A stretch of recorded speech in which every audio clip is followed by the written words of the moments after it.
Well, good afternoon and welcome back as we see the commencements of the St. Mark's inning. First delivery from Murray outside the off stump. Bit of a wee movement. Lambert, the keeper. And there's no run.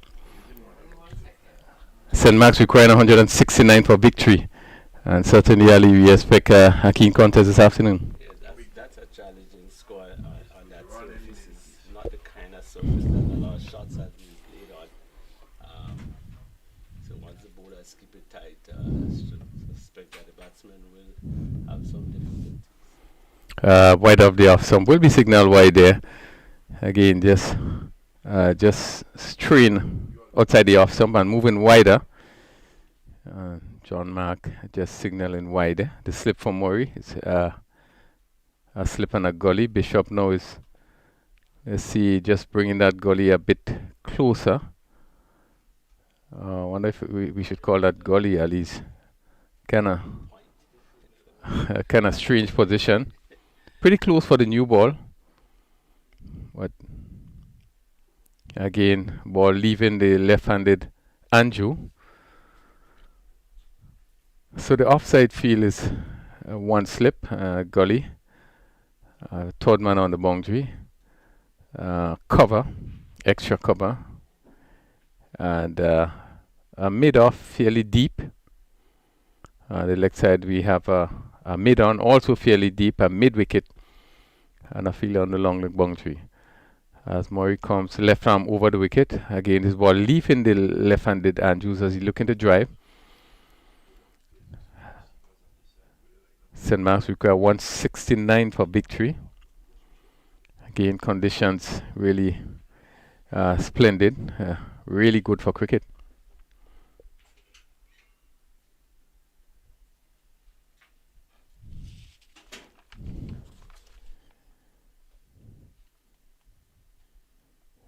Andrew.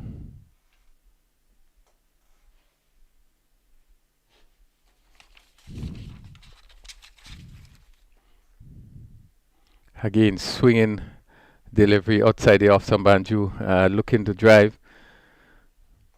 But we certainly seen some movements there, Ali. Yes, bowling over the wicket left hand. I think surprising that the ball still seems to be moving away that much. Probably if it had gone wrong the wicket, I still see a steeper movements. But very good line so far. Just three deliveries of four, but outside the off stump.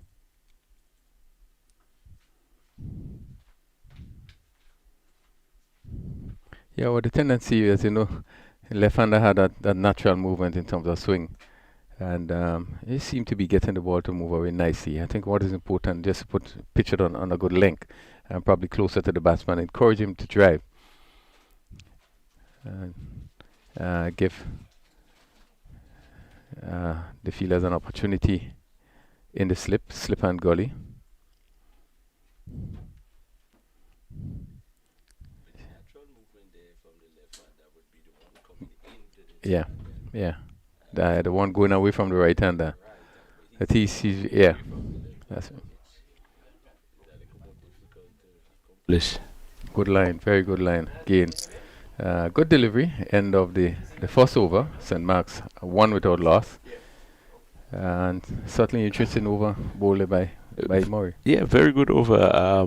You can see his thinking. He kept a very good line in terms of just outside the off stump, and then at the last one seems to bring it back just a bit, and so a very good first over. Of course, not much pace in the wicket as yet in his deliveries, but of course we have probably identified that the wicket is not a very quick wicket. And so it's not surprising, but very good first over.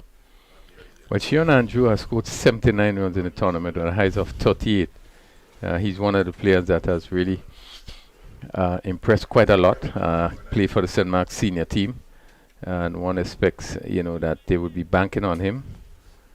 He had 4 innings, highs of 38. Certainly, will be looking. St. Mark's will be looking to him today. Lewis And that's the right-handed Lewis, and he will be facing Wesley Hayes.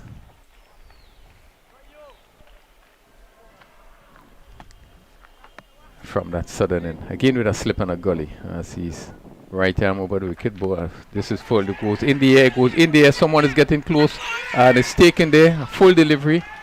And interesting down the leg side. And just looking to help it along. We look at the replay and see what happened there, but seemed to come off the top of the bat and went down to what would be a short third man. I think the field at point run around and taking the catch. We look at the replay and see what happened, but important blue strokes and Davis picking up the first wicket. Yeah, very very good wicket to get so early, and of course when we looked at the first inning where the opening stand was a pretty long one, this one in his second over, as I said, the replay has not come up, but I think it was a ball behind his back down the leg side, and he tried to just turn it, but not in the normal manner. He looked sort of tucked up in trying to turn it around, and so took the back of the bat and schoon high in the air and taking him in the gully. Yeah, it wasn't the best delivery. Bowled by Hayes first up. I think it would have been called a wide, but he tried to help it. I think it was a shot that was on, but I just think that he was in the right position, and probably could have been a slow delivery, probably early into the shot, but being able to get it high up on the bat and those takings, it's 1 for 1 as the Dante Alexander. Yeah, just seeing a change. Dante Alexander coming in.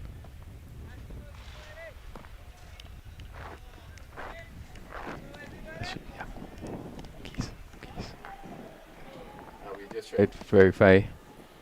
One expected Ogis coming at number 3. We just kind of verify. And this one is played down to square leg. This is going to run into the boundary for 4. Neat shot play. And that seemed to be Ogis, Akim Ogis. Ball pitch up on the pad, and he walked it neatly off his leg down to the boundary for 4. Yeah, and very good shot for a shot up, but he is a top batsman and in form, and so easy pickings on the pads, right up, half volley, tucks it away, 4 runs. Yeah, he will be vital to St. Mark's chase to get to the score 169. Definitely, a lot will and be has shown dependent that he has tremendous ability playing at the highest level. So he is.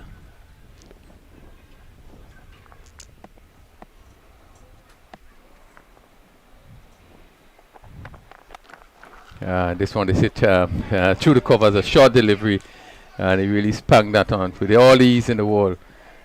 Picked up another 4, so good confident start by Ogis. He moves to 8 from 2 deliveries.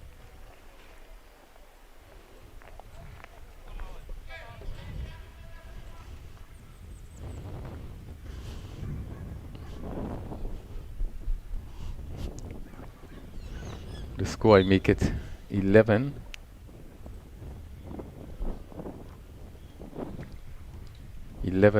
For 1. Or we just try to confirm the score there. This one is played to a backward square, which is Beacon. The field line forward square having to come around, so that's 1 more to Ogis. He quickly moved to 10.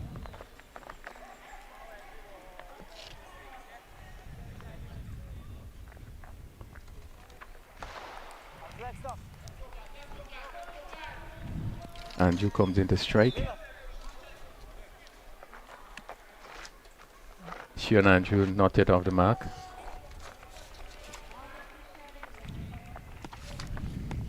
A packed offside field as Hayes. Again, good delivery. That came back. They just seemed to, as Andrew was on his back foot, came back and just seemed to stay down a bit. Come off the edge and and almost went into the stumps. It came off the edge and just bounced out on the offside. It seems the movement at the ball surprised him quite a bit because he was playing literally down the wrong line.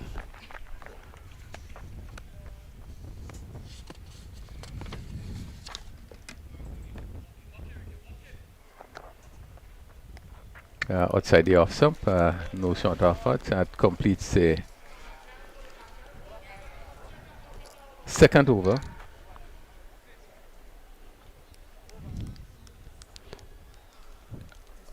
The score 10 for 1. St. Mark's requiring 169 for victory. Ogies on 9, 1 extra. Ogies to St. Mark's, it's like Bishop to St. David's. Bishop didn't get going today. Yeah. So let's see what Ogies will do. But two very talented young batsmen. Let's see if Ogies has that right mentality to stay and bat as his ability is.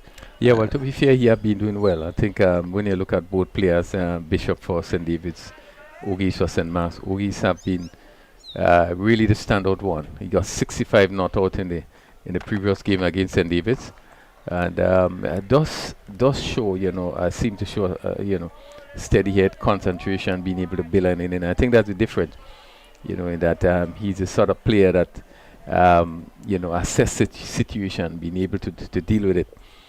I think likewise Bishop might be a little different in that he's going to go out there and, he's the sort of player that going to play a lot of shots, and seemingly being able to play just one way. But there is a definite difference, and I trust you probably would see something a little different in the way that Ogies bat for St. Mark's. If you're going to compare with how Bishop will bat for St. David's. Definitely. Yeah. He's a more, in my view, a more complete player, more mature player. And therefore, you could see him that he picks up the line. He's not rushed. He assess situation well, and he could be really the difference between both teams. A nice length, a nice movement by Cosmori. And based on the previous over, Ogies will have to keep a good eye on him because he could bring back the ball. He has been so far getting them to move away, but he has that ability to bring it back. And really a good line and length for sort of medium pace.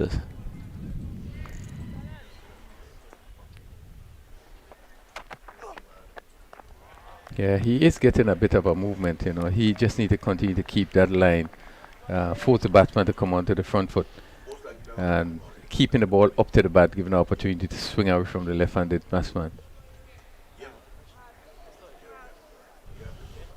We are in over number 3. St. Mark's 10 for 1. Again, continue the slip and the gully. Third man wide.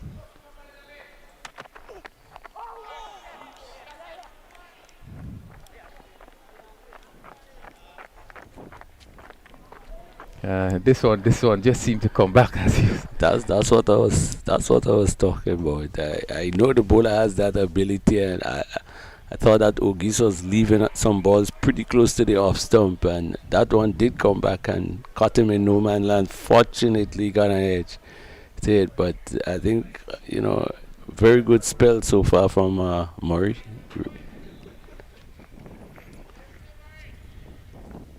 Well, the left-handed Andrew comes into strike Murray. A good delivery, beautiful delivery that beat him all ends up. Superb over bowler by Murray. Excellent over, left arm over the wicket, moving the ball in both directions, and really had the batsman thinking. I think the batsman survived, but very, very good over from Murray. Yeah, and it's important that he will have to bowl well. I think all the bowlers will have to bowl well. It's making the point that St. Mark's boasts of quite a number of spinners, and Probably the spinners probably might be a little more difficult to get away. Coming off the fast bowlers, the tendency of scoring easily. I think you can see that happening rather easily. Hayes.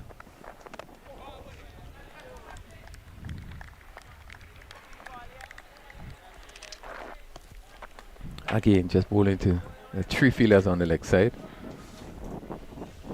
The line have to be consistent.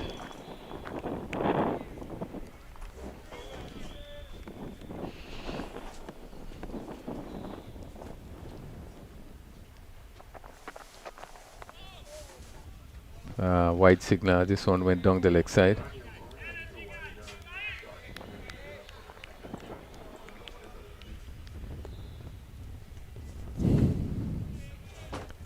Republic Bank Rightstart under 19 GCA Cup Finals.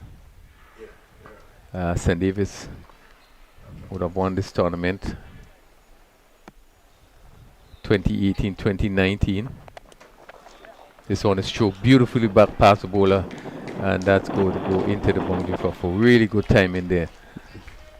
Very good shot. Pitched up on the half volley and stroked it straight as he would like to, just beating the off stump on the opposite end. The bowler had very little chance, and neither mid off or mid on had a chance. Very good shot, very straight.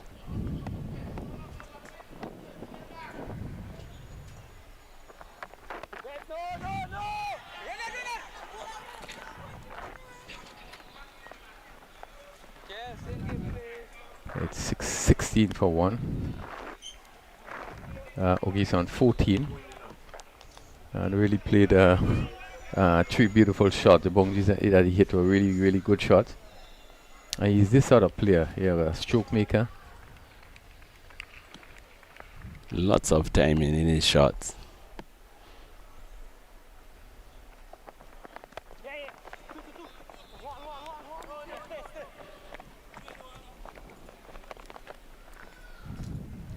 Well, the running between the wickets in the first inning was not at its best, and there just one incident already so early in the inning. I think St. Mark's would be hoping for a better performance in the running between the wickets. What that have been a concern in my view, an issue with the batting of St. David's in terms of the running between the wickets, and not only in this the junior team but also in the senior team. That have been really an issue of concern, and we had today 2 important two really crucial runouts. Profit was the first to go, and then we had Murray, and that really would have changed things for St. David's. I think running between the wicket, you have to be on same level. What I noticed is that some the runners are very quick and others are not. So they had different level of thought in terms of where a single could be had, and I think that's what putting them in difficulty. But there are some, as this one is hit over cover. Single going back for 2 leg, and they get 2 runs there. As that ball was hit over cover and not getting the timing, it went high into the air, and the fielder they having to run back 2 runs. But just to get back to as we conclude another over, it's 19 for 1. The whole question of the running between, there are some basic things that obviously the batsmen need to know, and you need to practice to make sure that you understand that. And to me, the biggest problem seemed to be the communication, the calling with the wickets, understanding when it's your call and when it's not your call. This is also important. The whole aspect of how you ground in the wicket, where you're going to be facing the ball so you see what is happening. And to me, the players have to understand that. It just doesn't seem as though everybody understands. And I think if they get it right, despite obviously the different speed of the players, they will know that there are some basic things they need to know. The ball is behind your back, you know that it's a non-striker to call. In front of you, you know it's a striker to call. Again, wide could be signal. Again, movement, as this one is kind of wide outside the off stump. Yeah, making a point, you had to know when to call. And I think also the grounding, where the batsmen are required to face the direction of the ball, that is so vital.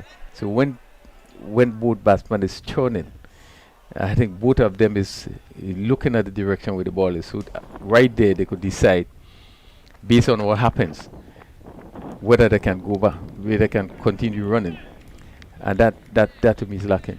Yeah, I agree that the things that you said are so true, but also added to the fact of the different levels in the cricket is very evident because some of the players play at different levels. So where the top player that is fit and they will take the single. In the case of I saw Teddy, for example, Bishop, he training, he much fitter than the guys, and where he will take a single, and instead of playing the game to the new player, he expect the player to play the game to him, and so confuses the other player because he just not as fit and ready as him to take the single where the ball is. I think Well, I think that's why it's very important that you build a team, and the team building a team mean that the players understand each other. So you would know my limitation, and therefore you know when to if you should take a chance to do certain things. So it all comes down to teamwork, and I think the players understanding the basics, and the players are understanding each other. So in that case, Bishop Baton is someone he knows his ability. He knows have an idea in terms of what he can do, whether or not he's quick enough to take a short single. So you know that.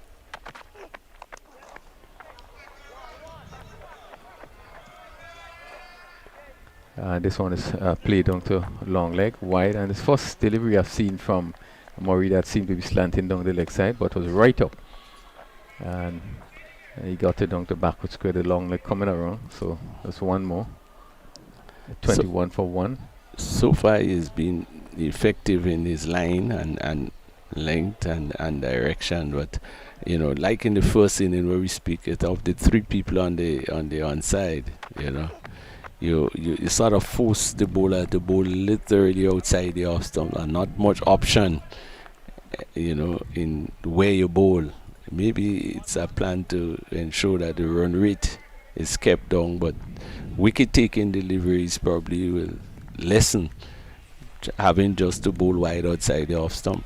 Yeah, I certainly agree with you. And I know it's the start of the game, so you want to give yourself an opportunity while the ball is new. Every option in terms of trying to pick up wickets. And if he doesn't get wicket, then you revert probably to plan B, where you're going to attack, where you're going to line outside the off stump. Well, that concludes the over. We have 5 overs being bowled. It's 21 for 1. Ogie's on 16, looking really good. Andrew's on 2. Murray 3 overs for 4 runs, and Hayes had 2 overs for 17. Also picked up 1 wicket. Still on the issue of running between the wicket in the first inning, where the guy was threatening to run himself out probably 3 or 4 times before he actually got run out. And I thought somebody, whether it's the other batsman or a message from inside, should have been warning him, sending some message in, because he surely had lost it a while before he actually got out. When he got out, it was just a matter of time before that happened. Well, you made a very important point as you speak about dressing room and you speak about the message. We come back to that as we look at it's a better length delivery and the batsman coming forward, pushing on the offside. You speak about the dressing room and message, and it's such a critical part of the team in terms of what happened when the team is outside there and your management team, your coach particularly, is in the dressing room, because one of his roles is really to analyze, to see what happens up there, being able to assess players in terms of how they play. And I am of one that feel that enough information during the game doesn't seem to come out from the dressing room. So you should be able to see from inside that, listen, this player just seemed to be tiring a little bit, right? Just seemed to be getting a little bit unsettled. You have to be able to pick up those things, maybe send a message. You might see he's playing some sort of shot that is, unlike him. Unlike him. You had to pick up those things and be able to just quick little message, just to send something, say something to the players. You don't seem to see that happening very often. Play down to long leg, one more. You just do not seem to see that happening very much. And the players are this seemingly, most of the time, yes, they're on their own, but they're on their own, even though things are not, not going right. I think it's an area that surely needs to be worked on, the running between the wickets. It's not very well executed in the first innings, so let's see what happens in this one. It's 23 for 1 behind 6 over. This one is hit through mid-wicket, maybe just past a mid-wicket fielder, and it's going to go down to the boundary for 4. Again, over-pitch delivery on his legs, and he played it well. And it went down to the boundary for 4. That takes Andrew to 6. His first, really positive shot. He's in his third over, a bit on the expensive side. Now, has so far gone for 23 with 2 deliveries in the over left.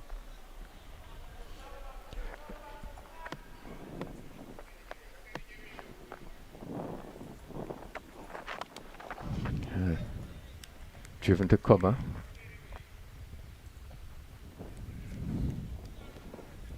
It's 27 for 1.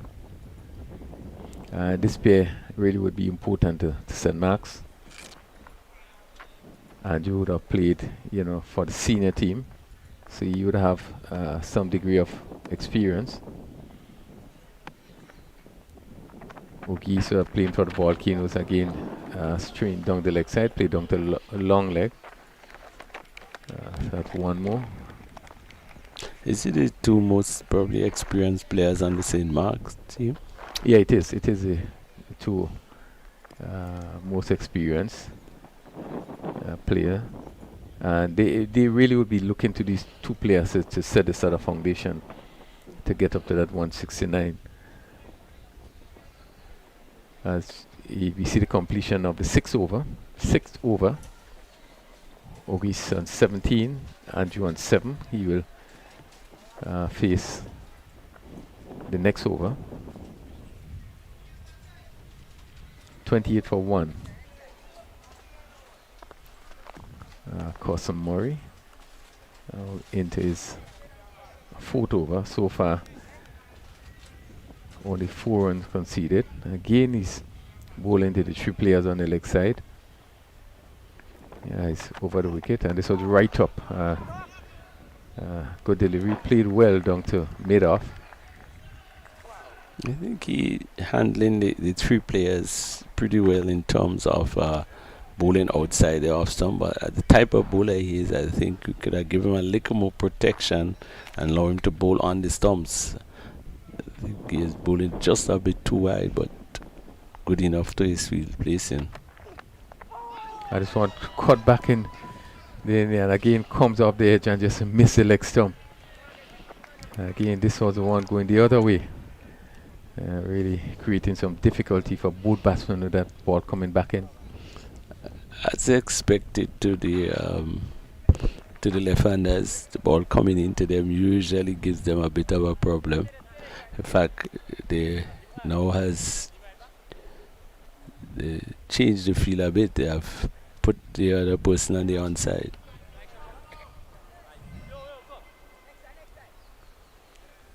Yeah, they're taking out the gully.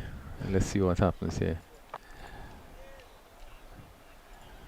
Strange, I haven't seen any ball gone in that position. And this one is short and just swung away down to backward square for 4. First bad delivery. And bowling to Ogie certainly will give it the full treatment, and he hit it well, and he timed the ball so well. I think after the first over now, he probably will be more aware of that ball coming into him, and so he's covering up a little bit more the off stump, so that when the ball pitches on the stump, he has more leeway to pull. I think he executed that shot well.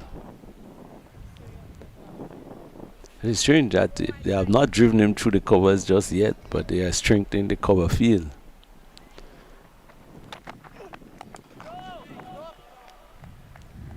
So I would think that the instructions are to keep the ball outside the off stump.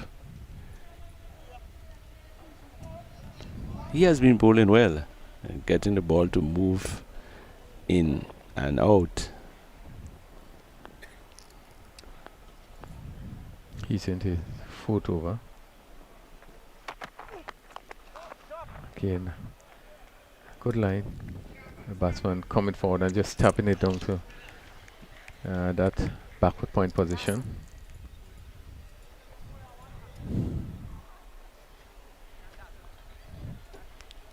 The score remains 33 for 1.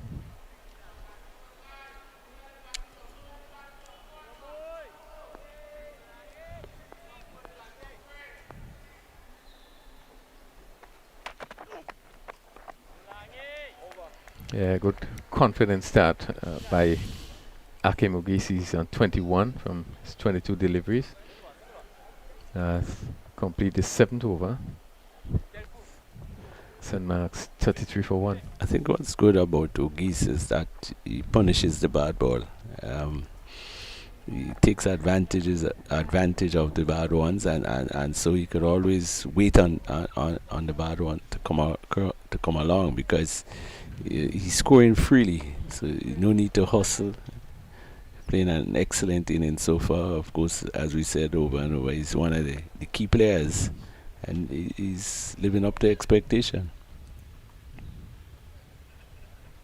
Yeah, I do believe really he would be the difference between a St. Mark's win or St. David's win, as we see some changes.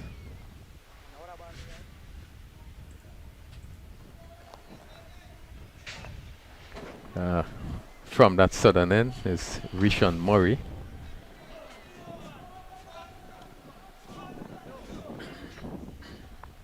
And he will be bowling to Shion Andrew. We see some changes, adjustment in the field.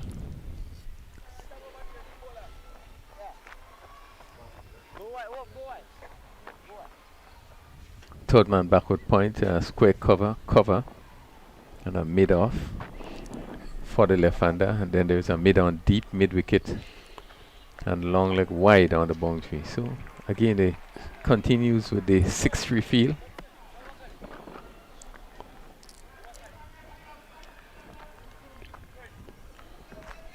I always believe that 6-3 field is a sort of defensive set field. I think early in the inning probably need to attack a bit more. Yeah, well, really it is defensive field. I mean, and more than often you go for a 6-3 field, maybe as a plan B. You have a bowler that is really consistent and is probably getting the wicket, where you probably have to have a few slips. And you have your gully and your cover and your mid off, really. So he's, but generally, you would think that you probably may want to just have a feel more settled in terms of more evenly position. But there are situations in the game where you probably want to turn to that because of maybe what is happening. Could be the state of the wicket, it could be the ability of the batting team, what has happened, but at the start of the game, certainly you want to make sure that you, and particularly at this age, on the 19 level here, a number of young players playing here, so you want to give yourself more options in terms of picking up wickets.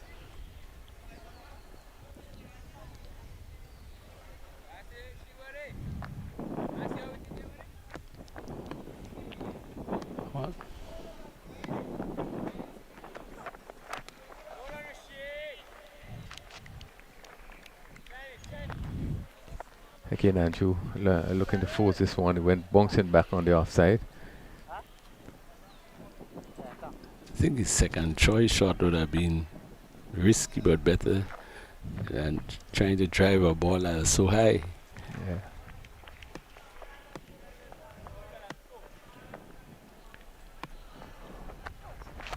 Let's pitch up, and this one is driven straight to cover.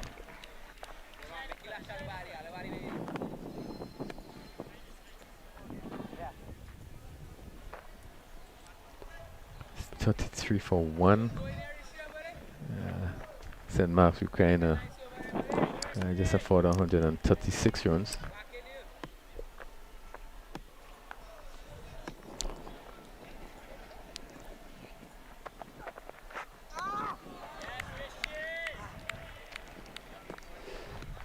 Currently, not too sure why he's trying to drive the ball at that height. Well, I think the ball is, I don't know if the ball is surprising him off the wicket, because this Murray seems to be a little quicker than the first change bowler. So I'm not too sure the ball is coming on to him a bit quicker than he expect. Yeah, and he doesn't seem to be moving his feet, just standing and looking to drive.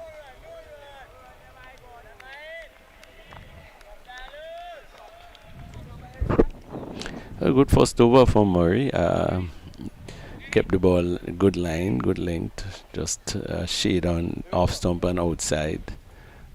So I think a pretty good first over. Yeah, and the line seemed to be okay. As you rightly said, just seem to be getting a fair deal of pace and bounce off the wicket. But yes, completed his first over and only went for 1 run.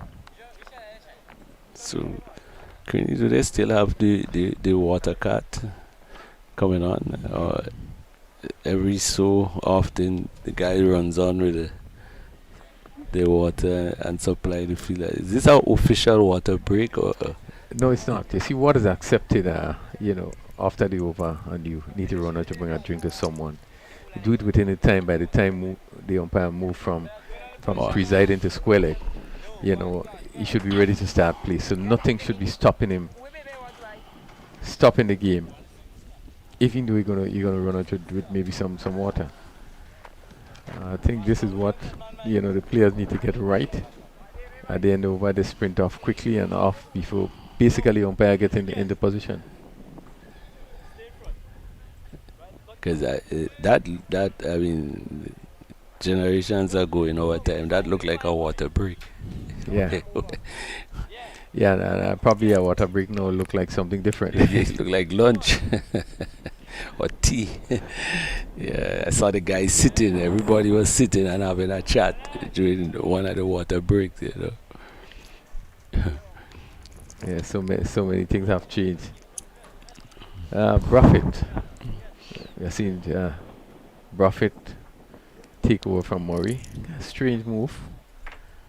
I would have thought that I want to give fast bowler the best chance with that new ball, and he was getting some movement. Yeah. What you see what happens.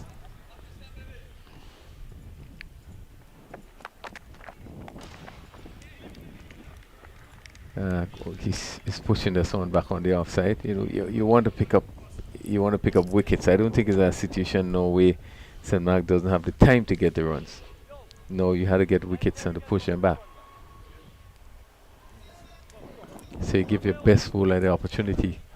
Yeah, I think he was bowling well enough probably to bowl over 2 more. Yeah, I would have looked to get him up to 5. Straight down the leg side. Play down to deep backward square, and they're coming back for 2. Good running there. Really have been good running by Yogis. Yeah. Good positive running. But he was always going to the danger end, and he gave the call, so he had the confidence that he was going to get there, and he got there pretty easy. He's seen a marked difference, the confidence in which he runs in the wicket. We are not seeing that with Bishop. Not sure if to come back for a second. That degree of uncertainty. But you are seeing a commitment, you are seeing a assurance in terms of his running between the wicket.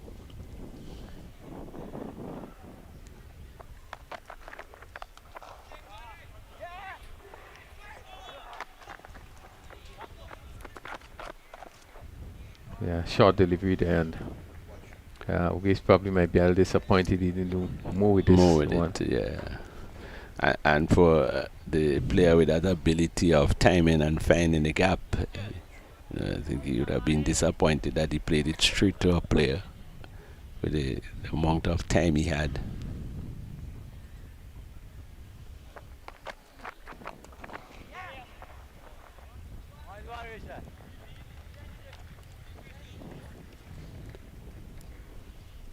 Yeah, and that's the difference with the bowlers for St. David's and Marks. St. David's have more, quite a bit of seam bowlers, where St. Mark's do have a lot of spin, and sometimes it could be challenging in terms of the quality of spin to get it to the boundary.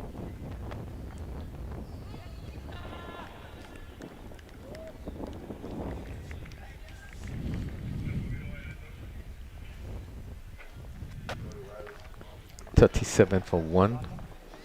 And he seems to be more just the type of line and length bowler, not much movements, if any at all. Over number 9.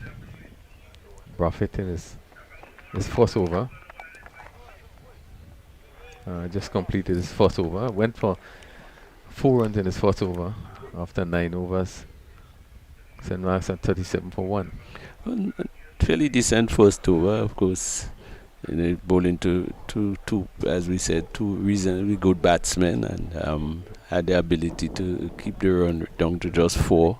And of course, his first over, so they would have to look at him, but not much in terms of movement or swing to the previous bowler. So I think they probably, it's a sort of ease up for them in terms of the level of concentration. And so with the moving ball, this one seems to be pretty straight.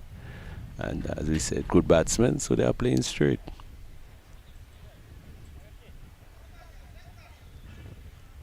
Score remains 37 for 1.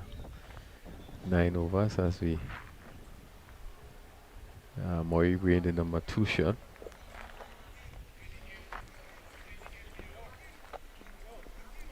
Both batsmen looking fairly comfortable, as we would have seen this morning. I think the wicket is not as quick as we normally see a stadium wicket, and not much bonks or movement. So I think the batsman will, feel fairly comfortable batting on a wicket like this, and none of the teams seem to have what you call a tear with fast bowling.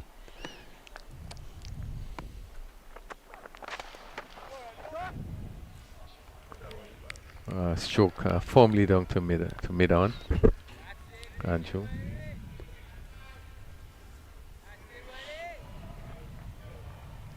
That's an amazing shot. He actually took the ball from outside off stump and hit it too long off.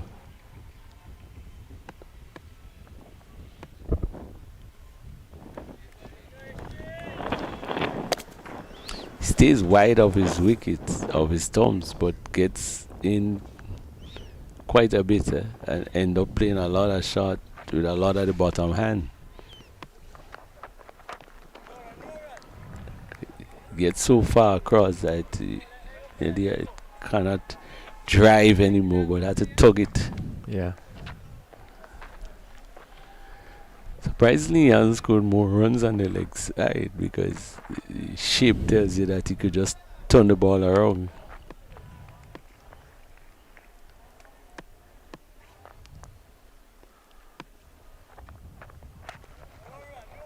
Again, not in a position to play the shot. Really finding himself in a really awkward position.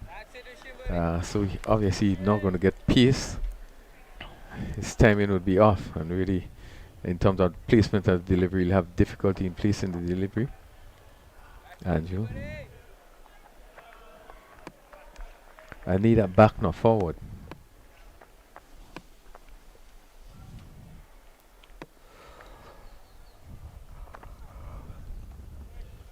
I think when he gets in, he stays a bit outside the leg stump, gets in line with the stumps, but with both feet together, and literally plays the shot from there. rather than the front foot coming out or the back foot going further back. He stands right there in his position and plays the shot.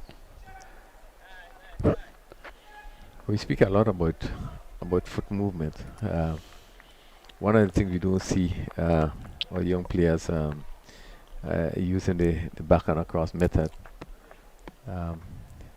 Very few men you see using it.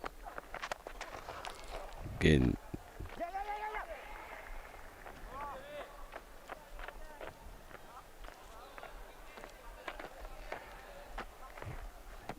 is this shaping to play the ball straight, but he tugs it around.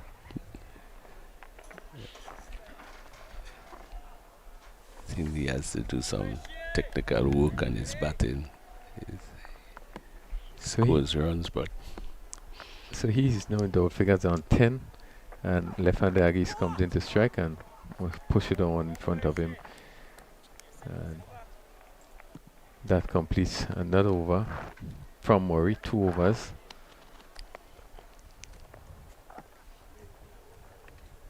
Fairly good bowling. He's keeping the ball, I suspect on instruction, just on or about off stump. He doesn't have much movement nor pace.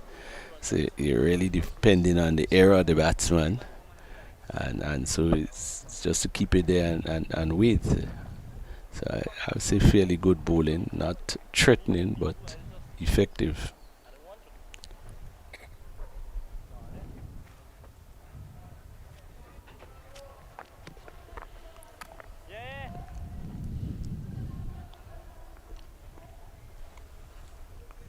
Jeremiah continues in this, Buffett rather continues his second over. It's right arm around the wicket. Good length delivery, yes. Andrew is coming forward and push it on the offside.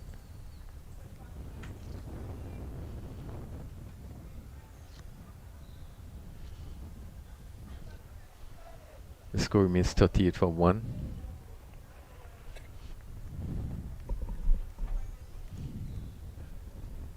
Buffett. Right arm around the wicket. So Andrew is back and looking to force this one. Just go straight to cover. Bishop fields. Again, not getting into the right position. A shortish delivery, and probably could have looked to get more time in. Really was in the right position. Went bouncing out to cover.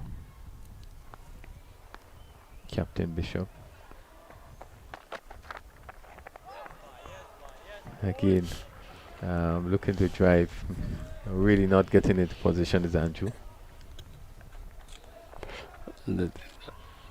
That one went between bat and pad, and luckily for him, he didn't clip the off stump. But again, as we keep saying, he seems to get in a position and stay there, and then from there, just plays a shot and no adjustment. Another extra wide down the leg side. That again has been a weakness of Sendi's attack, both at the senior level and now at the junior level. I think in one of the games in the preliminary round, there was something like 62 or 63 extras in one of the games. So extra seems to be very healthy.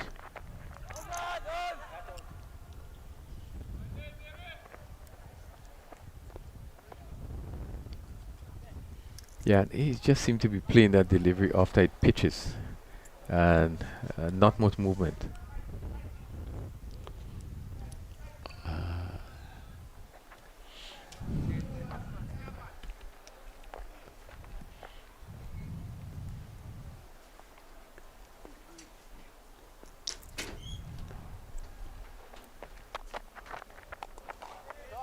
This one is played by Ogies comfortably to cover. If I had to analyze him, I would think that he's a hitter at the ball and he's been restricted in trying to defend. So he gets into a hitting position and then tries to defend the ball. That just an analogy of what I'm seeing, but maybe it's not that. It's so important that you have the right instruction from the coaches on the inside from the management team in terms of what you're trying to achieve, how you should play. I do believe that one of the things is to allow players to play their game. Um, you don't want to be in a position where you're trying to play a game that you're not used to. I think your best bet would be allow players to play the normal game. Sometimes it all calls for a little bit of judgment and concentration, and in terms of not going the extra mile. But it's interesting in terms of maybe one may ask what instruction the batsman get. Yeah, I mean, sitting this distance, that's how he looks. Maybe that's how you always play, but that he seems to be getting in a position to hit, and after that he plays a shot. Let's look at it. Maureen is third over, and again, really not that went bouncing down to mid off of probably extra cover. There's no timing. I think it's the type of batsman that advise the bowler to bowl wicket to wicket. He plays a lot of shots around the ball, wicket to wicket. Chance leg before.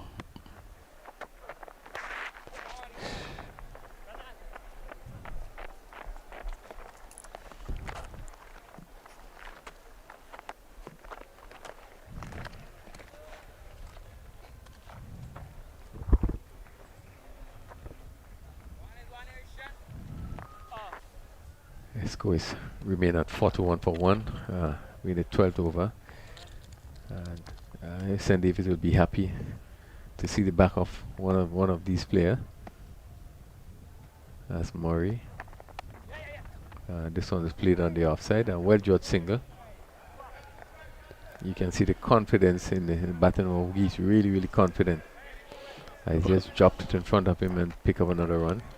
Well, there are 4 players in that position saving. They should be saving the single, and none of them had a chance to do that.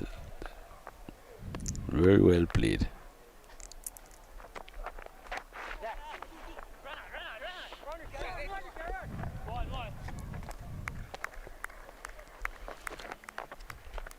Again, it looks so easy as the ball is pushed around.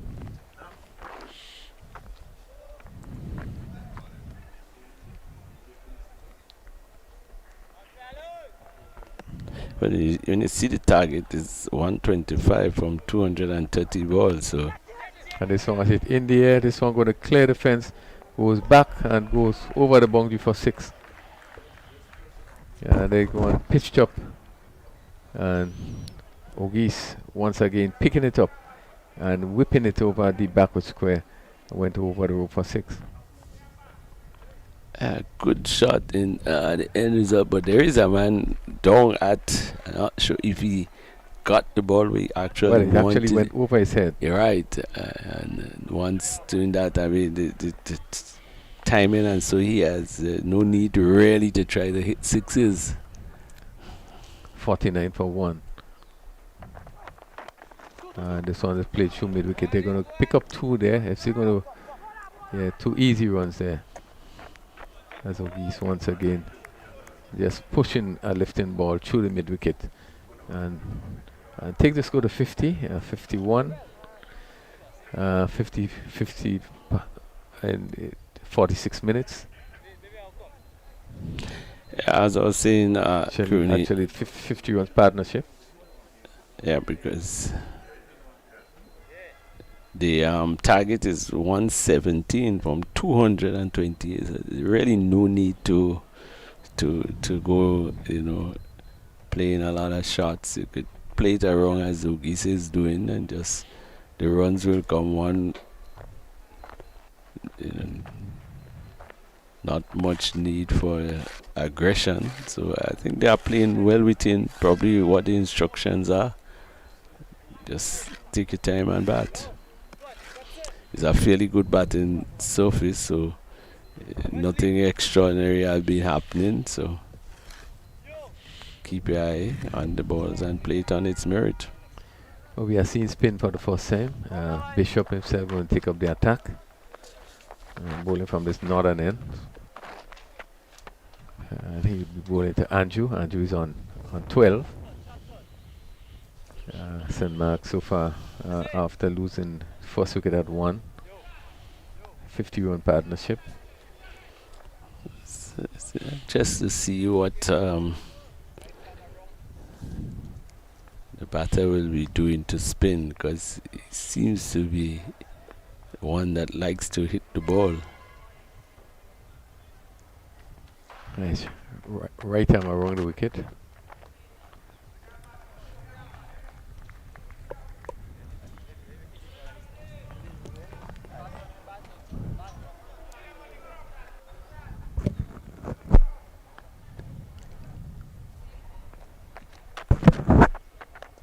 And this one is hit and hit well over long off. A really big 6 there.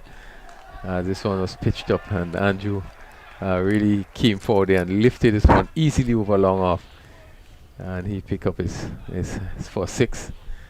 And St. Mark's pushes on to 57 for 1. We are in only the 13th over.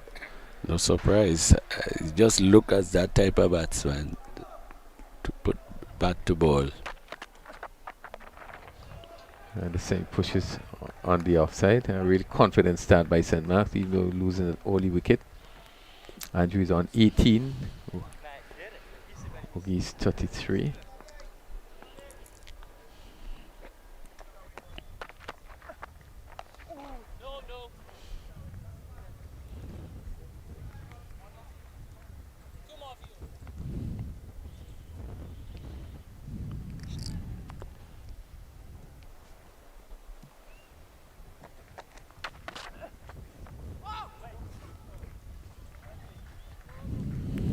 I think it's fair to say he's orthodox in the way he bats, but very effective.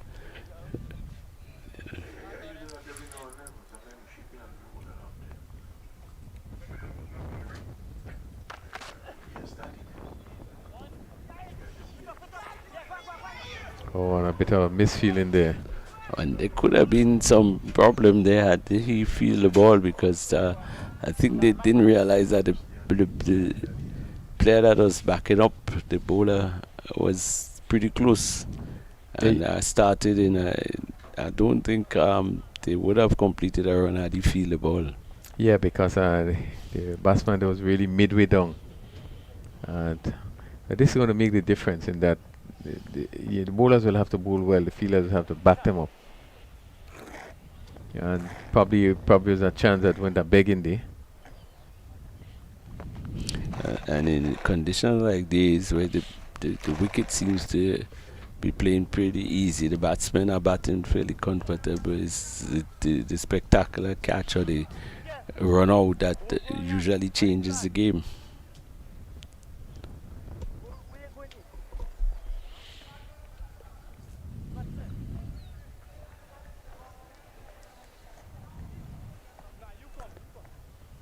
We seem to be having a change from that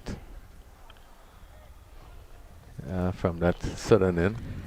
I think no surprise they will have to change around their bowlers. They need wickets, and to give everybody that opportunity.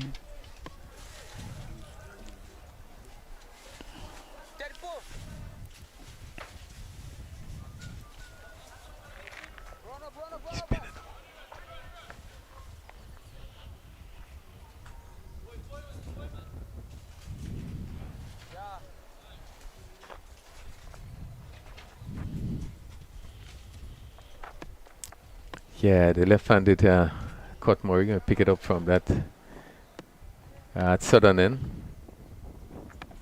He probably do. This one is stroke down to long on. One more. 58 for 1.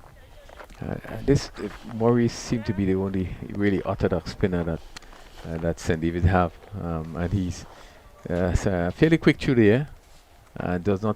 It's not a big turn of the ball, but there and there, but keeps it tight. as he's coming over the wicket. And this one is hit down to at long on position for easily for 4. And the fielder on the boundary really didn't have a chance. It was a full toss and got what he deserved. I think he tried to fly that one a bit more rather than pushing it through. And of course, top batsman wouldn't let these loose balls go a begging. So 37. It is to Ogis. And again, Ogis is driving straight to the fielder at backward point position. St. Mark's won that game. I think they only lost just about 3 wickets. And this confident start. And this one is hitting through the covers. And this again going to run close, going to run into the boundary for another 4.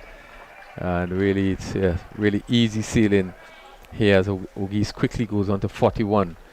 And the score moves to 63 for 1. 67 for 1.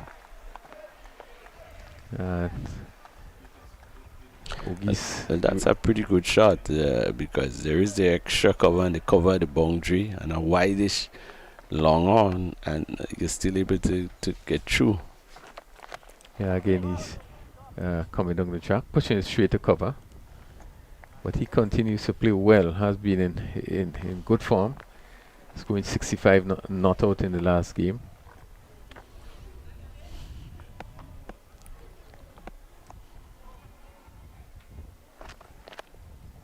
He's coming forward and pushing it back on the offside. So the end of the first over bowled by Cut Murray. Not a bad over, especially the last couple deliveries, even after being struck for the throw.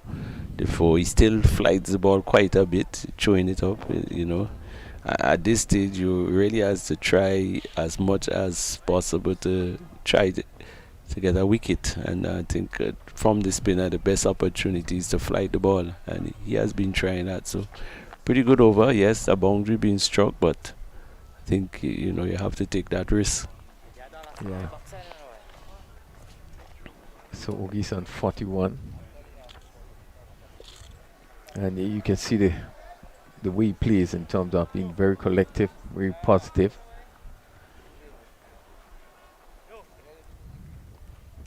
And really hasn't played a foul shot.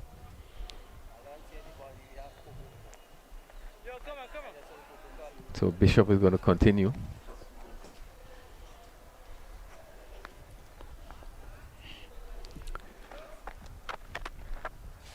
And this is a full toss that is hit. Good stop by the fielder at mid-on.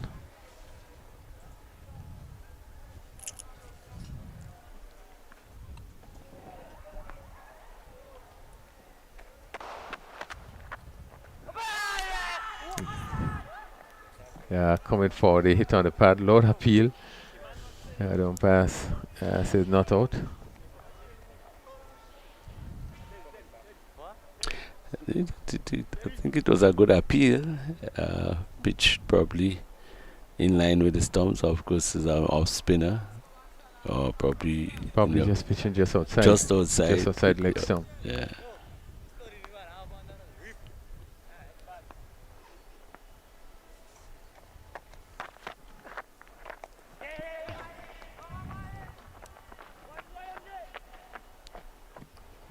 He just strained down the leg side, turn on the onside by Andrew. He had pick up another run. He's 21. 68 for 1. Really strong start. 101 were needed. Short delivery, and this one's just played to cover. These two really setting the platform.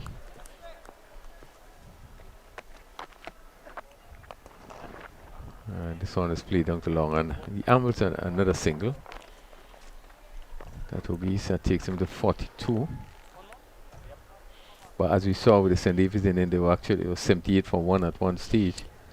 And 79 for 3. And then quickly 110 for 7. And Sport is played on the onside and complete the 15th over. And probably in a game like this, that is why winning the toss and batting first and bowling first might be more effective than batting, because you could come after and just pace yourself in relation to the team's first score, and exactly what St. Mark's are doing now. They no need to risk anything. They're way ahead, 99 runs left and 210 balls, so you can take the time and just push the ball, push it along, and I think they are doing probably just what the doctors order.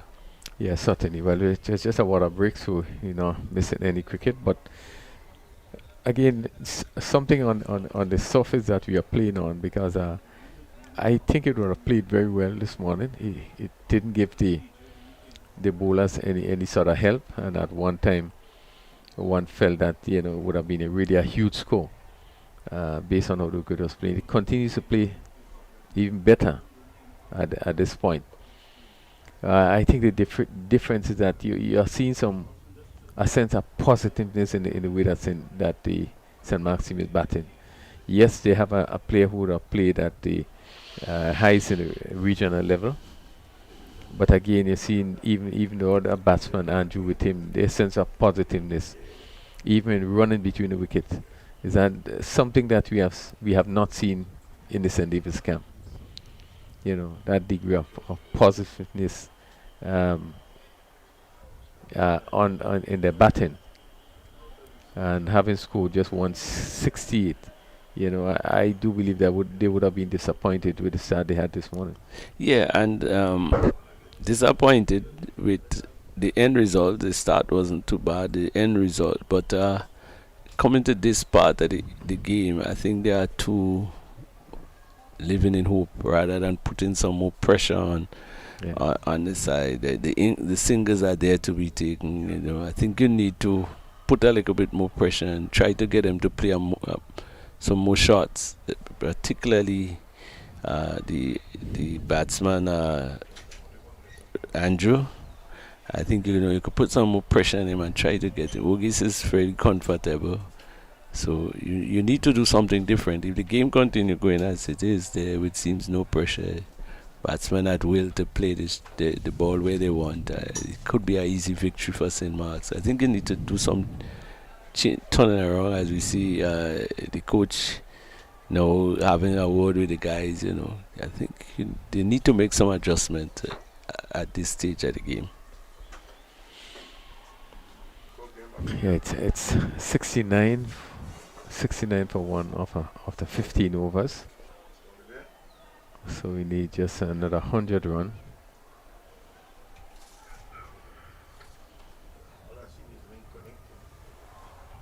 St. Mark's are making really a strong reply. Akimobu is on 42. So far, he has faced 42 deliveries. 57 minutes, hit 6 fours and 1 6. So again, they have almost the amount of boundaries that St. David's had in their inning. They are almost there. I think see the coaches making a lot of sign and gesture to them, and I think one of the things is the tempo of the game. They're actually playing in the hands of St. Mark's, because they are not putting any pressure or playing the game quick. St. Mark's have a lot of time to think and to assess what is happening. I think they need to put a little more pressure on them, play the game a bit quicker, bowl a little faster, get them thinking a little quicker than they are now, because it seems as they are running away with it.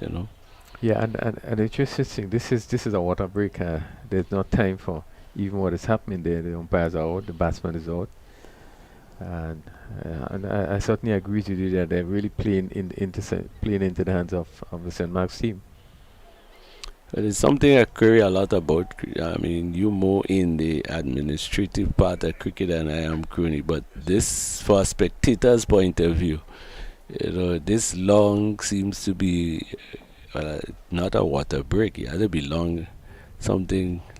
I mean, in technical, I think football have something like that now, called technical timeout. Yeah. You call the players and you give a whole. So maybe something like that. But I think that they need to speed up the game. I think the game is going too much in the hands of St. Mark's. And it takes away from you when the game is begin to drag along like that. You need to keep your players focused. You have a plan. You're going at it. Sometimes I know at times the umpires had to be calling on the team to get going. And I think it's so important. It's just like your rhythm, like the fast bowler running off the ball, and you have a nice rhythm. The thing's going to flow. And the minute time you begin to stutter, and you begin to wonder which direction to go, it takes away. It's like you are just going through the motion. And they would have to turn things around. I think the feelers, you could see that the team look pretty down, and they just need to lift themselves and understand that one wicket can change things around. Just like what would have happened in St. David's. You just probably need to pick up one wicket. Yeah, and based on the score, it's a similar situation. It was at that. It's still 100 runs to go, and you never know what can happen. You pick up 1-2 wickets. It's 69 for 1. And let's see, someone is Lambert is coming from the northern end. Mahid Lambert, right arm of spin.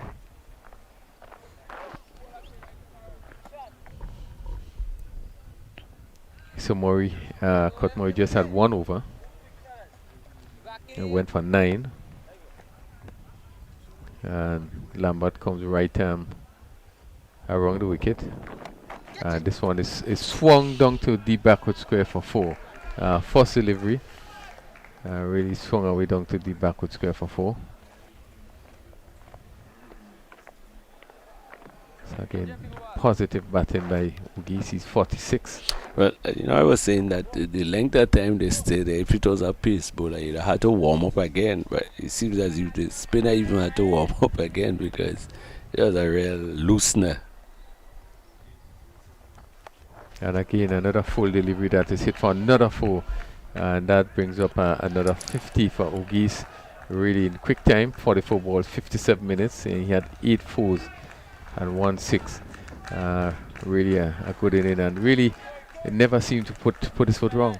A great innings, in full of confidence, choice of shots, and so his aggression in terms of running between the wicket, his placement to the shots, all would have gotten a pass mark. 77 for 1. And Ugis is driving through the covers. The fielder comes off the boundary. That's 1 more. That takes him to 51. 78 for 1. And St. Mark's just seem to be running away with it. Things now really is in control. Andrew on 21 comes in to strike.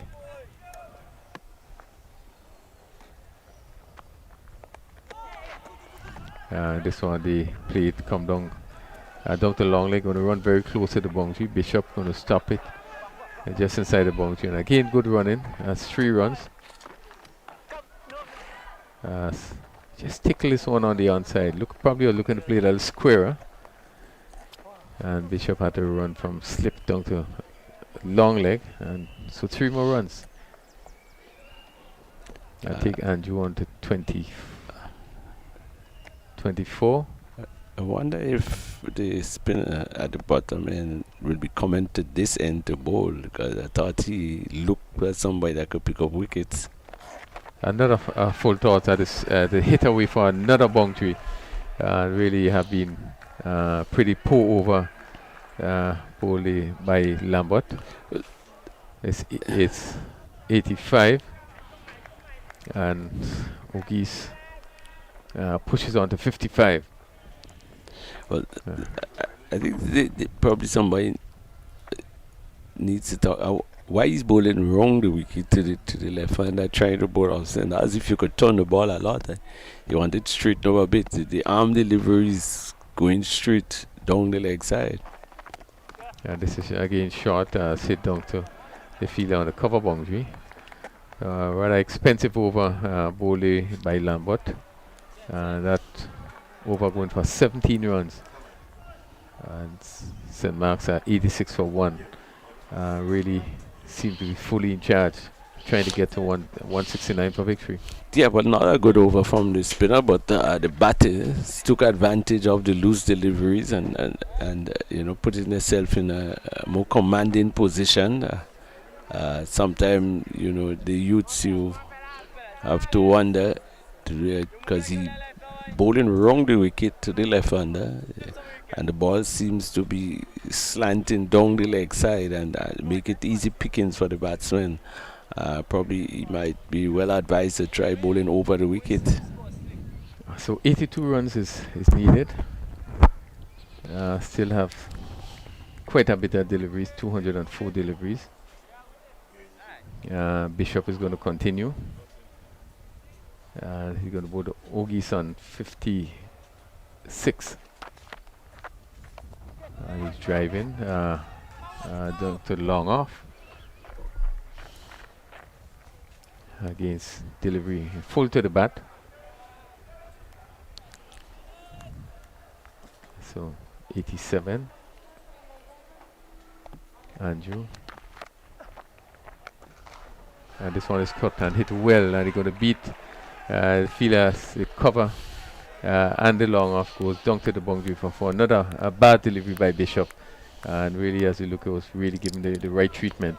Oh yeah, good attempt from the cover fielder, but well struck. And as I said previously, you can see he has that ability to hit the ball hard, and he executed properly.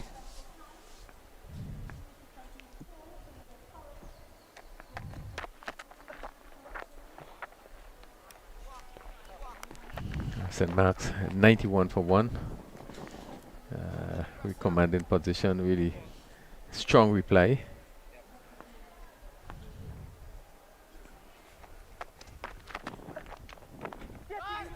And this one comes off the edge, and again they're going to run down to third man. They pick up 1, they come back for 2. Again, he's looking, cut it down to backward point, just coming off the top edge. 1 short signal by the umpire. That's 1 short signal by the umpire. Ogies there. He's trying to get the message across to him that he needs to grow in his crease. He's down the track and hitting down. This one goes over long off, wide long off for yet another 6. And really, Andrews is really taking a liking to the bowling of Teddy Bishop. Let's go move to 98 for 1. I think he looked far better batsman to spin than he did look to the pace, even though it wasn't genuine pace. He gets himself in much better position to play the spinners. Yeah, that's why I thought it would have been better to have you want to make sure that your top bowlers bowl. And at the time that you would have changed Murray, I felt that he probably could have gone on a bit. In a situation like this, you had to use your better bowlers to try to get a breakthrough. He's not one of the frontline bowlers, but I guess as captain, he came on to just trying to see if he can pick up a wicket. But you know how to really bring your strike bowlers back on to make sure that they're steady, maybe try to pick up a wicket. And you never know what can happen when you are able to pick up 1 wicket. I agree. In this stage, it doesn't make sense. Just keep trying any and everybody. You have to go to your best players.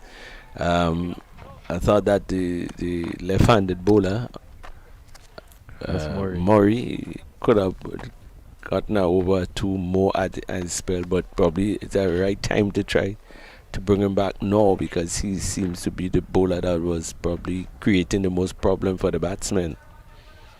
Yeah, and he bowled beautifully from this end. Now he's bringing him from the other end. So let's see what happens. Cousin Murray.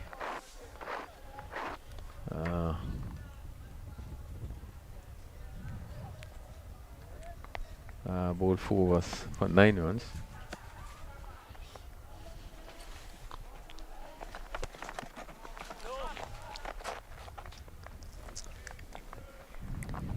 Play to point. No time in there when bouncing out to point. Ogis on 57. Andrew has moved up to 35. I think at this stage, with a much older ball and that wicket, it becomes much easier for the batters to play him, but still a better choice to reintroduce. I would have liked to see the left-hand spinner. Left arms, yeah. I thought that,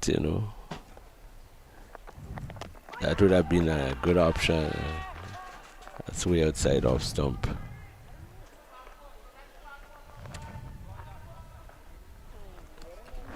Yeah, you'd want to give him more opportunity when the ball is new. It's 98 for 1. We had 18th over. And probably the first fall shot from Ogis in his innings. And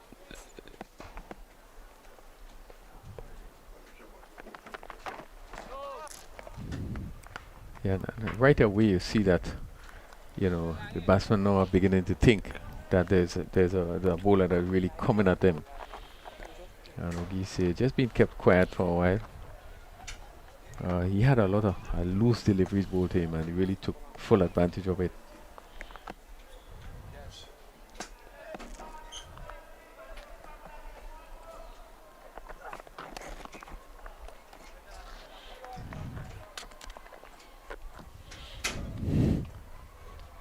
.99 wide signal.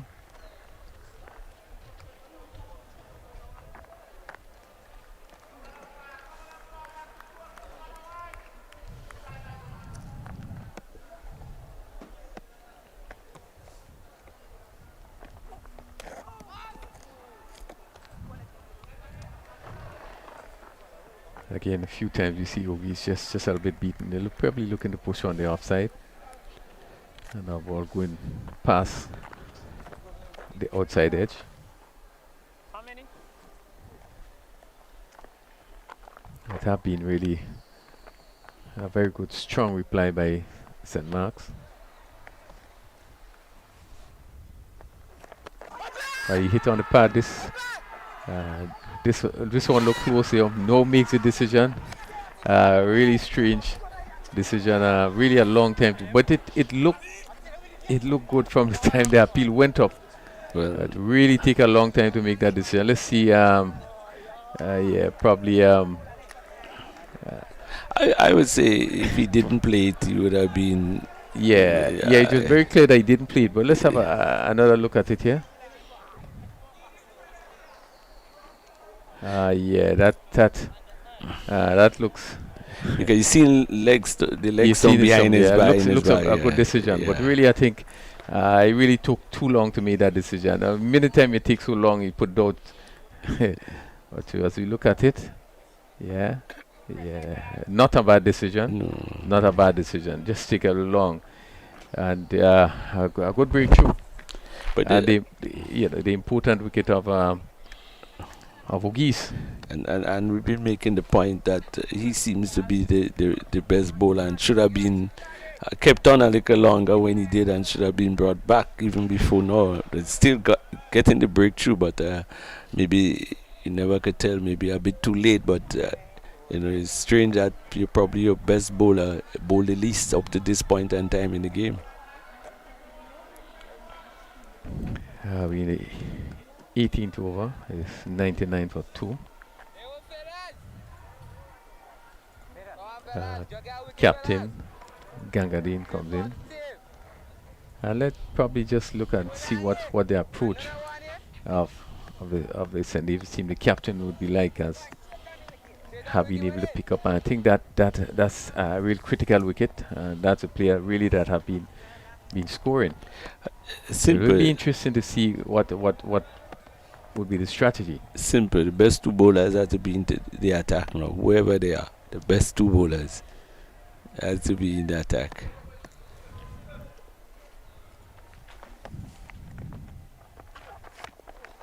This one right up. Good length. Gangani just come down on this one as that one went down to mid off. They complete a successful over for Murray.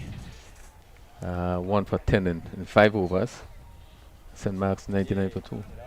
Well, I think if they are to get back into this game, he will have to be the one to continue bowling. We are wondering probably the young spinner. We didn't see much of him, but not too sure who are the best 2 bowlers on the park. No, but they should be bowling because you need really to get back into the game. It's not just 1 wicket. You need to pick up 2 or 3 quick wickets and put some pressure on the batting side. Well, we speak of the left arm spinner, and yet Bishop 3 overs for 21 is still continuing, and we haven't seen Murray. Very interesting decision that he continues. Let's see what happens as Andrew would have taken a liking. Hit him over extra cover 6, and this one he goes again. He's looking to hit somewhere over long on, and missed. Went into the pad, and maybe. I think the bowler didn't continue the appeal, so that tell you that probably it was not on line. I think it was going down leg side. Bishop to Andrew. Again down the leg side. Poor bowling. Continue to be poor bowling. And this one is played wrong. That ball goes down to long leg, and they pick up another 2. But again, one would question his bowling. 101 for 2. I think with the hitting of Andrew, you have a feeling that he could trick him. It's a full toss. He's looking to swing again on that one. From here, just seemed to be going down the leg side. That one was fuller. Yeah, I think he could trick Andrew. Yeah, good decision. Pitch outside leg. Pitch outside leg. Good decision. Yeah. Bishop. This one. And Andrew just look a little bit unsettled there. Yeah, and skipper Dean probably should have a word with him. Settle yourself. Relax. This is a full toss. Hit down to the man on the cover boundary for 1. This is where we would have seen the difference when we would have played. You realize that your partner is having some difficulty or getting a little bit, anxious, or something is happening. That communication, the wicket, which is so vital. We doesn't seem to be seeing it happening today. Even just to put the bowler off a bit, to get a batsman to settle, you take some time to go down and to talk, and I thought in the first inning it was evident, and here again, and another full toss, just choked to mid off, and that completes the over. But I think what Bishop is bowling there, what you call trying to buy a wicket. I don't think he really will deceive somebody, to that extent.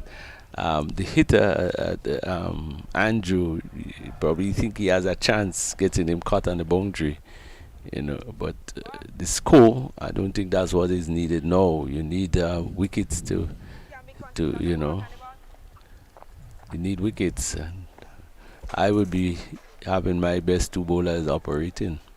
Yeah, particularly where you just picked up a big wicket, most important wicket there. You really want to know that you look to pile on the pressure. Well, Maurice gonna continue, and he's gonna be bowling to Sean Andrew, who's on 38. Andrew opened the batting so far. 58 balls, 83 minutes, 2 4s and 2 6s. Wide delivery. Very wide. 103 for 2. That's 65 needed of 186 deliveries.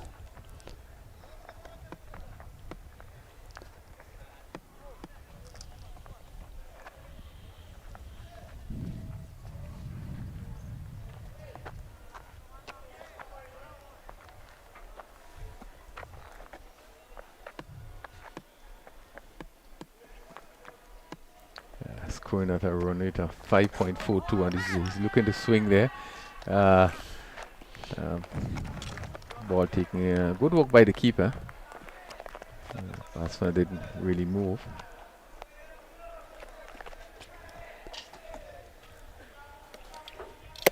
But Murray does give the impression that he's sort of bowler that could strike at any time.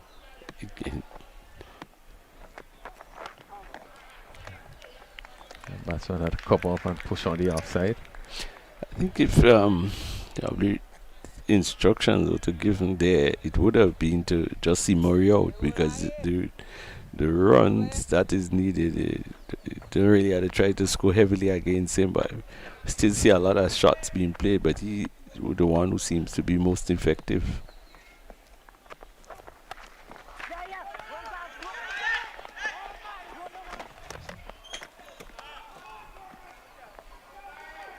So why is Gangadin jogging up the wicket? He didn't see where the ball went, or it's just his way, because he really had to, pull out the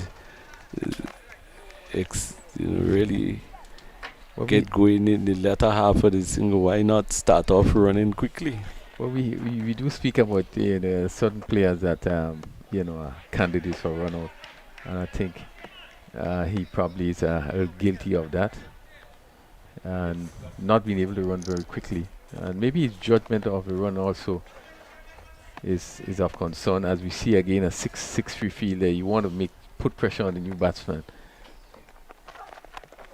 He covered up and pushed on the offside, and as you say, you probably would want to give him some more options. Maybe pitching just around middle and leg, and the ball move into the offside. Yeah, I would have a square leg or a short backward square, somebody around there, and bowl on the stumps.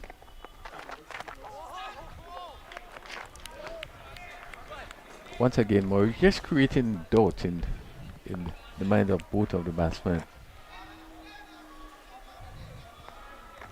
He's into his 6th over. So far, 1 for 12.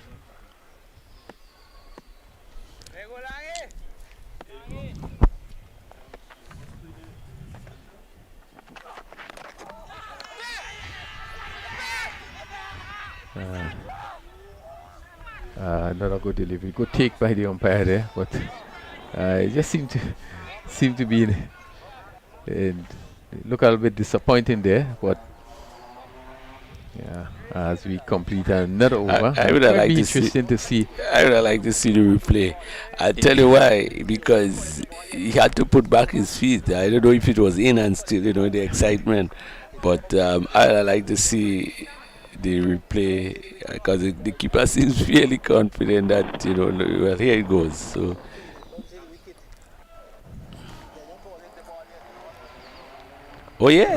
he's out by a mile. Yeah, certainly. The umpire really missed that one day. Yeah, I would have liked to see the replay, because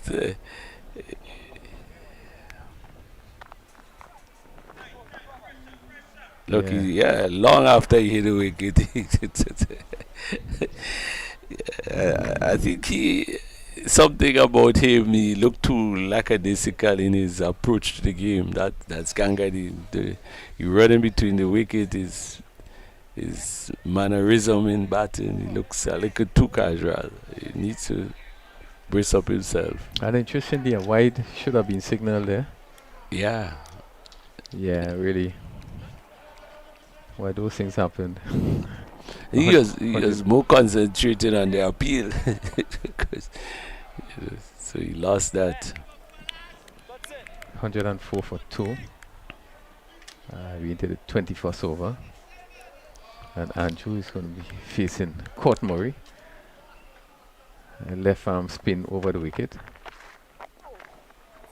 He's coming forward, push it to cover with Bishop Fields.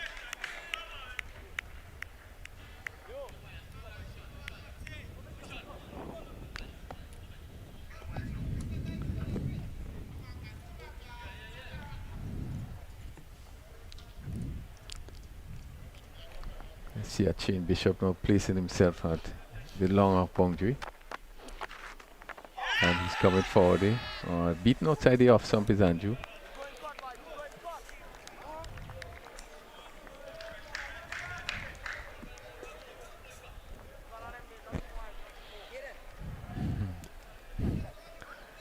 Yeah, very interesting contest there. And 1 or 2 wickets can really change things. That one didn't turn, and I think that's what beat the battle. And this one is hit nicely over mid wicket. Good shot by Andrew. Really picked it up and hit this one sweetly over a wide mid wicket, and went for another 6. But from seeing him settle into bat to the piece, I always thought that he's a hitter at the ball, and was a little bit bogged down initially, and that's probably his true colors, and really a good shot.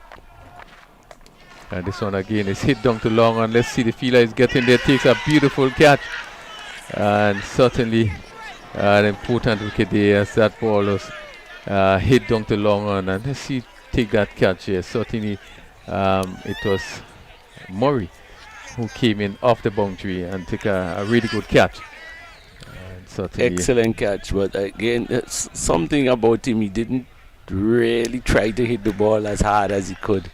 He more went for the correct posture and just hitting it straight rather than really, because look where the previous one went, way beyond the boundary, and this one was short, and it was a full toss. So vital. And again, we make the point what we were saying, that your best 2 bowlers should have been bowling prior to this. Now they are back and both are taking wickets. So, well, it's 110 for 3 as Fredericks comes in.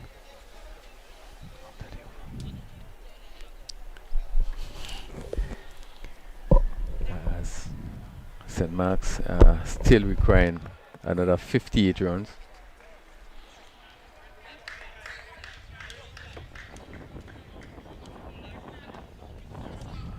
$110 for 3.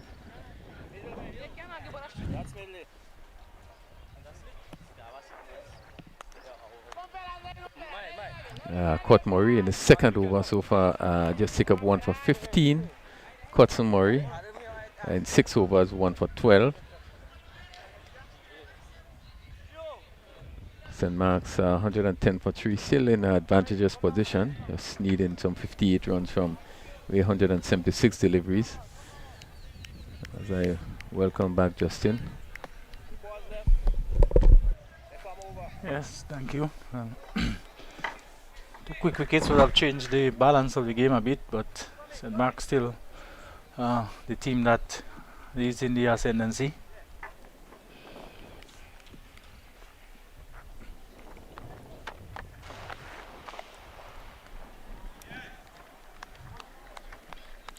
Well, certainly 2 important wickets. These 2 players were batting really well. And a decision or 2 which was, well, more than 2 probably from the first inning, which was a little bit dodgy in terms of the umpiring decisions. Yeah, I think fortunately that stumping decision there, it's kind of unfortunate. But I guess umpires do make mistake, and this ball is played back on the onside. End of a successful over bowled by Cot Murray. 2 overs, 1 for 16. Yeah, just trying to build some pressure. Yeah, managed to pick up 3 wickets, and they're almost in the middle of the St. Mark batting. They would maybe pick up 1 or 2 more wickets pretty quickly. It will certainly probably set the cats among the pigeons. Yeah, well, if they will have to do so before 120. If they're going to pick up 2 wickets before 120, it could be a different dimension. But St. Mark's is still in the ascendancy. They have lost 2 of the top batters. Kangaroo, we know, does have the ability to bat. And therefore he would want to guide the team to victory. I can't understand this batting stance at all. Yeah. Can't be in a comfortable position to play shots. Well, you see uh, Bishop now in slip or short third there. Let's see. Yeah. And he's looking to drive. Just to the right of Bishop David down to the third man. So one more. It will be very difficult to hit the ball in front of the wicket with that stand, Rudy. Yeah. And yeah. this, most of his weight I have to say, seem to be on the back foot. And even when he essayed the driver, that like he was almost leaning backward. And the left foot was still almost pointing towards mid-wicket. So. Well, the left-handed Frederick comes into strike. Not yet off the mark, and the left-handed Cousin Murray, comes over the wicket. Outside the off stump, he allowed it to go through. 111 for 3. Ganga lead on 1. Frederick's not yet off the mark. For the 57 runs.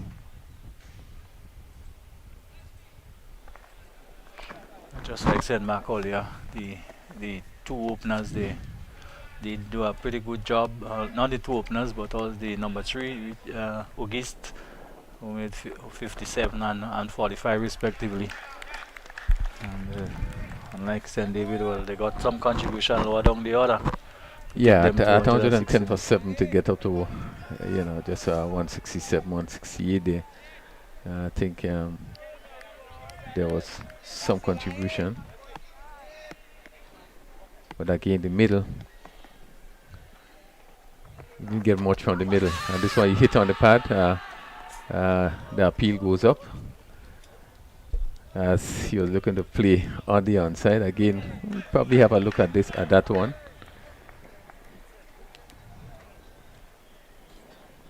Struck outside. Probably just outside the off stump. Just outside the off stump.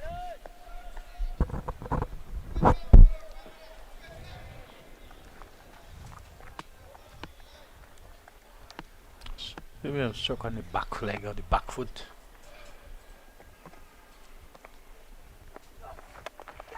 This one is played straight to mid wicket. Again, just looking to just seemingly playing around the pad there.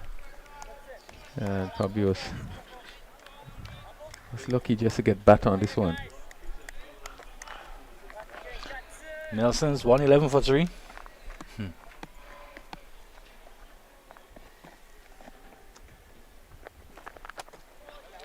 My memory somewhere right. Was it 111 for 3 when St. Patrick, when St. David batted, or 111 for 4? St. David was 111 for 7. For 7 it was, yes. 111 for 7, correct. Lost quite a number of wickets in that period.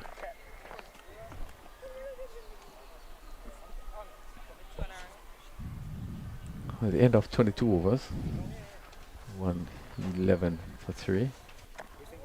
It's 1 to Fredericks, 1 to Gangadine.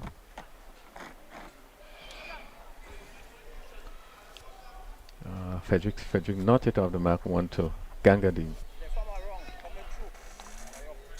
57 required. And Murray is now seemingly going between the umpire and the stumps and going around the wicket. And again, the field, if you look at the leg side field, just three fielders on the leg side. Pretty strange field.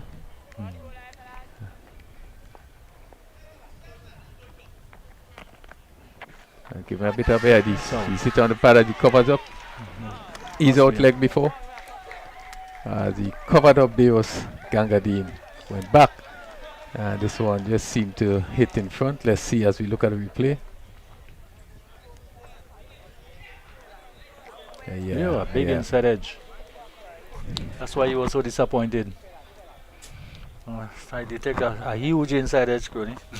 Yeah, we look at it again. And let's see. We can pick up an inside edge. Yes, a huge inside edge. Yeah. And the ball wasn't probably even going to hit the stump of the inside edge of the bat. Okay, once again, seriously poor umpiring decisions. Yeah, well, certainly must feel a little bit disappointed.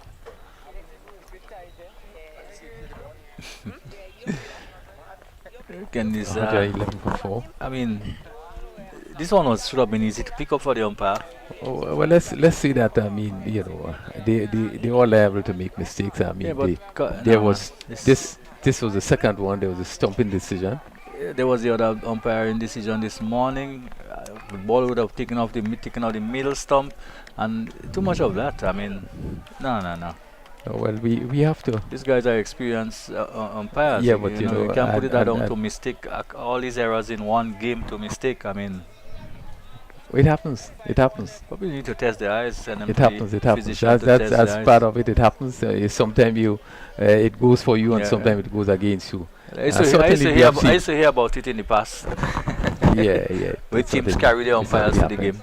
And when we look back at the previous tournaments that we had, even It the was good. It T20 wasn't that was bad. really good. Yeah. But I think they certainly have got it wrong on this Very, occasion. very wrong. Too wrong, as far as I'm concerned. It spoils the game, and these are youngsters, you know. And And it cause Fortune, yeah. let's push it on the onside at 111 for 4. These are things that can break young players. Again, Murray trying to just give the delivery a lot more air. You could see him focusing on trying to push it and give it a lot more air. And this ball one is allowed to go to outside the off stump. Todd Fortune, right-handed batsman. Again, he allowed this one to spin away outside the off stump. 111 for 4. Still 57 runs needed.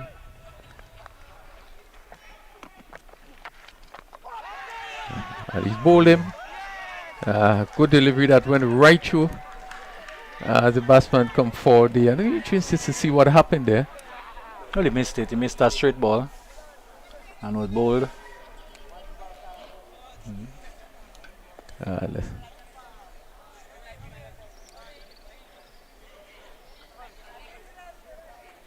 The ball just coming back between bat and pad. Yeah, good delivery. down And there. just seemed to be looking to push on the onside. And lost his wicket. So, Looked like he was just trying to defend, and so ball just straightening and pitching. it's 111 for 5. And Murray still in his third over. That's 3 for 15.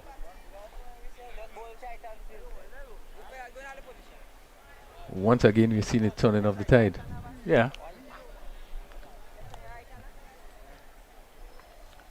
And it's questionable now whether St. Mark will be able to overhaul that total. Well, it certainly seemed to have come back more even. And when the top batters has already departed. So it will be interesting to see what happens. Keltron Andrew, the fast bowler, now comes in. He certainly is one of the upcoming fast bowler that we are seeing in the tournament. Bowled very well. Again, still 3 players on the leg side. The long one goes right back to the boundary. There's a straightish mid wicket and backward square on the boundary.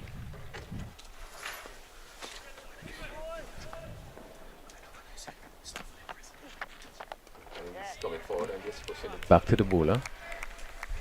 And that completes the over. Successful over, 111 for 5. St. Mark still requiring 57 for victory. Yeah, and they too now in a spot of border probably would need some a partnership, something similar to what we saw from the St. David lower order. I think if they are to get that 58 runs left, 57 target, 57 from 162 balls. It's the balls is not a problem, but wickets certainly is a problem. And St. David now sniffing something. Believing they have a chance now. They're into the middle order of the St. Mark team. So Murray it is, that's Cousin Murray. This one is pushed on the offside by Frederick. Cut Murray, Cousin Murray, twins. One ball left arm fast, the other one left arm spin. One bat right, one bat left. Certainly a player that done very well at the under 15 level. Outside the off stump. Yes, he probably need to be a little bit straighter. Cause the batsman to play. Frederick, the number 6 shot.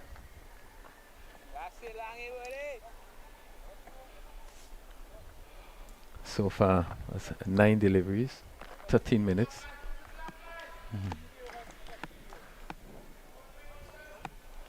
Delivery balls is not an issue. Look for his first run. He's going for his beaten outside the off stump. Right now it's about consolidation. Keen another big appeal there. It's about passes outside the off stump.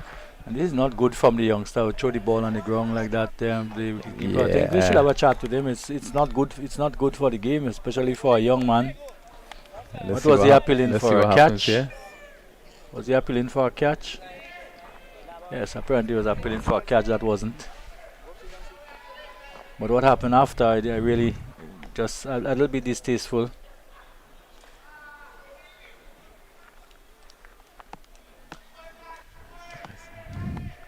Certainly, was not a catch. It didn't come off the bat. No. This one played back on the onside. The score remained 111 for 5. Really, the Nelsons stuck on the Nelsons. They need to get off the Nelsons. Murray in his 8th over. And he has picked up so far 1 for 13. Again, wide of the off stump, not creating any problem there, and Frederick's allowing it to go through.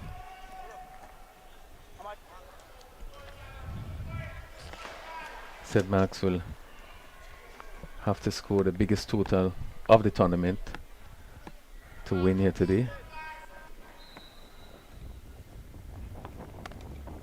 And this one is played on the offside. Again, no chance of a run. Another a maiden over ball.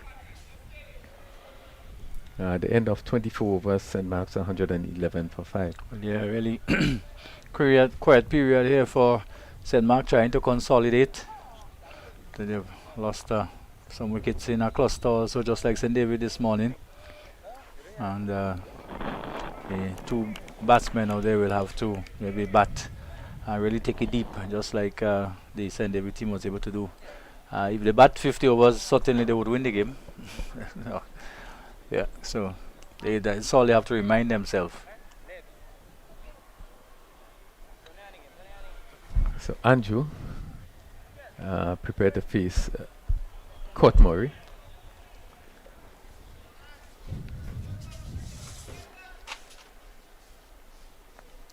Left arm is between the umpire and the stumps as he's up the ball and he's coming forward and pushing down the offside. The score remains 111 for 5. I wonder if the batsman left for St. Mark has the ability to really score runs, in the sense that they very limited in the stroke play and their ability to build totals.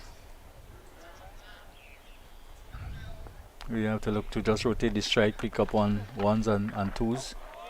Again, he covered up and push it back. Andrew in 4 games has scored some 14 runs. Oh, really not inspiring at all.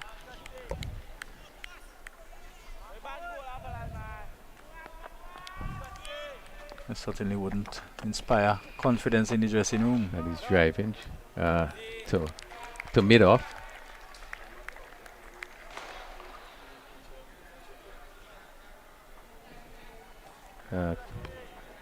Court Murray in his 4th over, so far 3 for 15, 1 maiden.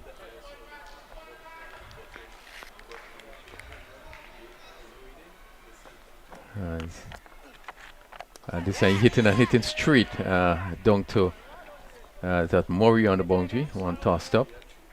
So they actually got off the Nelson. Yes, and and a shot which probably we thought would have carried a lot further, but really not timing it at all. But he's off the mark and he'll be happy with that. 112 for 5. Let's see, Murray will now go over the wicket to the left-handed Frederick.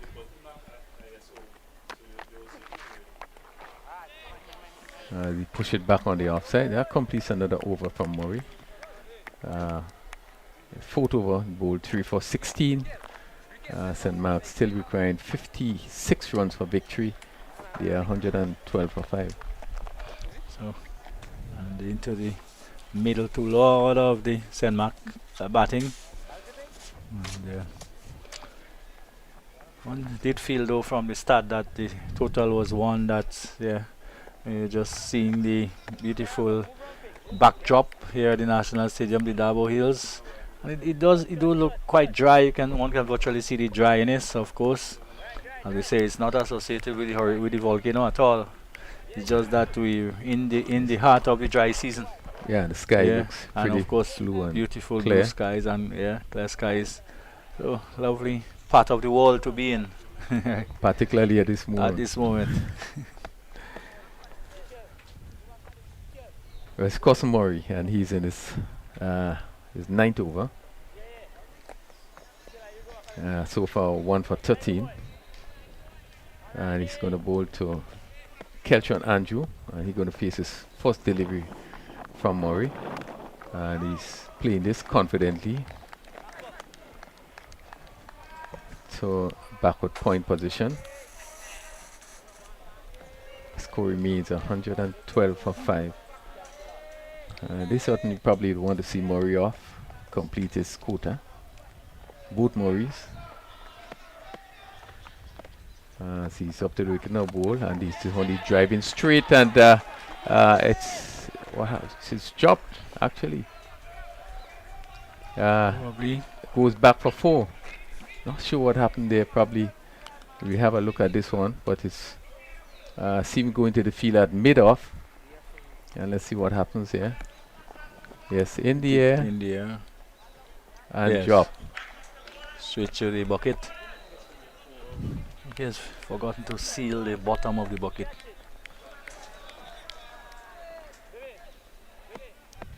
So Andrew is going to play positively. And he covers up and pushes on the offside. Looks very organized. Yes.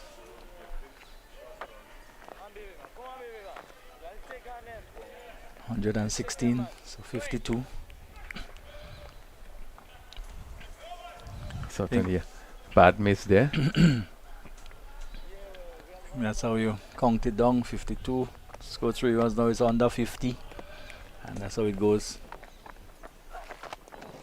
He's pushing back past the ball and looking for the run there. He should have had it maybe. Yeah, certainly should have been a single there. Non-striker really wasn't in the game.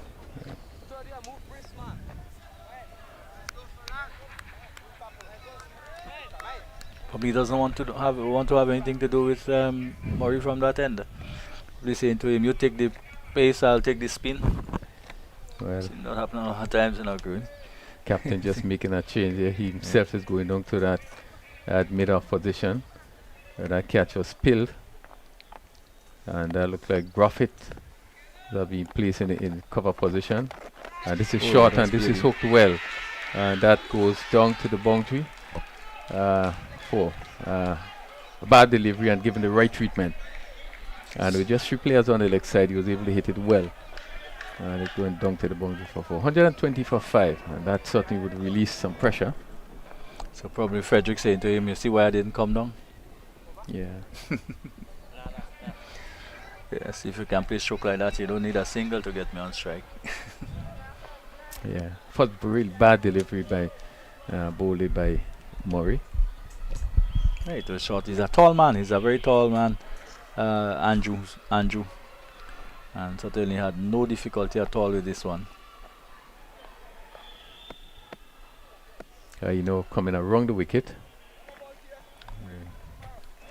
We'll be looking to slant it in and get it to move away from the right hander. I would have thought now that you would have the slip for him. There's no slip in place.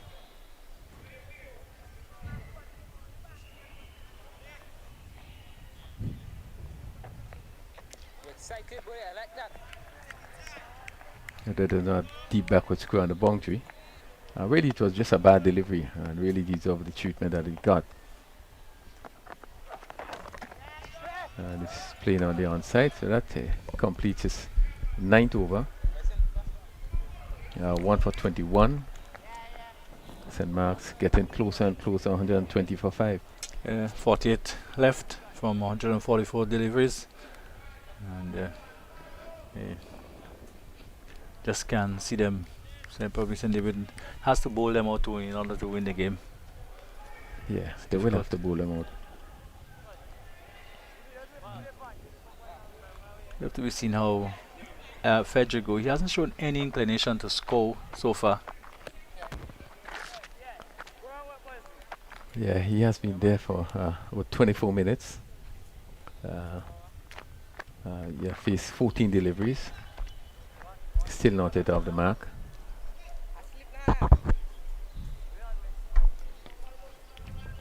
Caught Murray. The field is, there's a mid-wicket on the boundary. Well, we just seen the umpires having a discussion. We're not sure what is happening.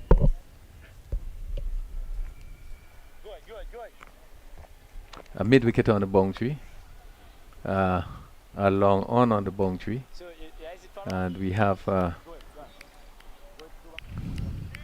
wide long on and a straight long on the boundary. 3 players on the boundary. Really strange field. Yeah, when you And then you have a mid on. And that's all on the leg side.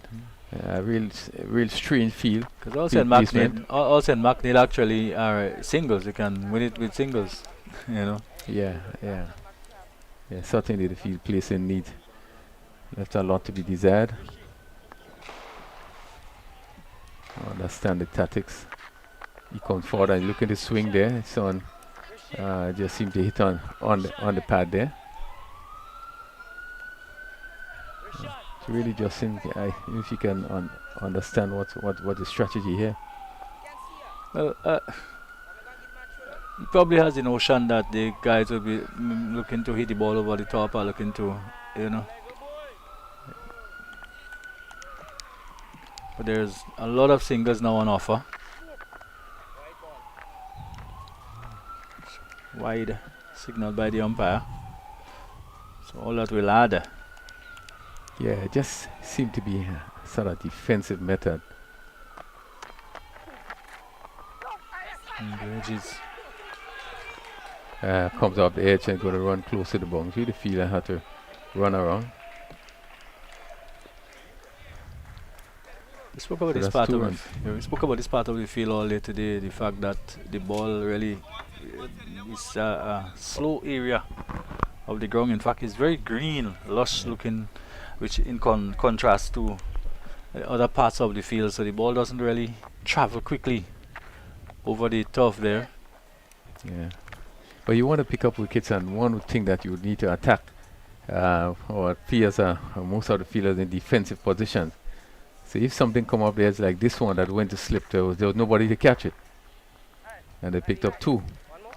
Very strange in terms of the field placement.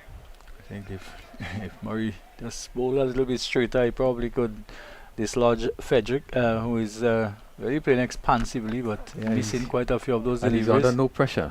Yeah. Really under no pressure. 123 for 5. St. Mark's 45 to win. closer to that score. 145 is like a mountain, still a mountain to climb with 5 wicket down. And basically, and maybe the cream of your batting gone. But there's quite a bit of delivery, so there's no rush. You pick up your 1s and your 2s and just push it around. And I really and truly, the defensive field has been set. So you can afford to, just stay there and pick up the ones and the twos and get you there. That's the type of cricket type of things you see at cricket at that level.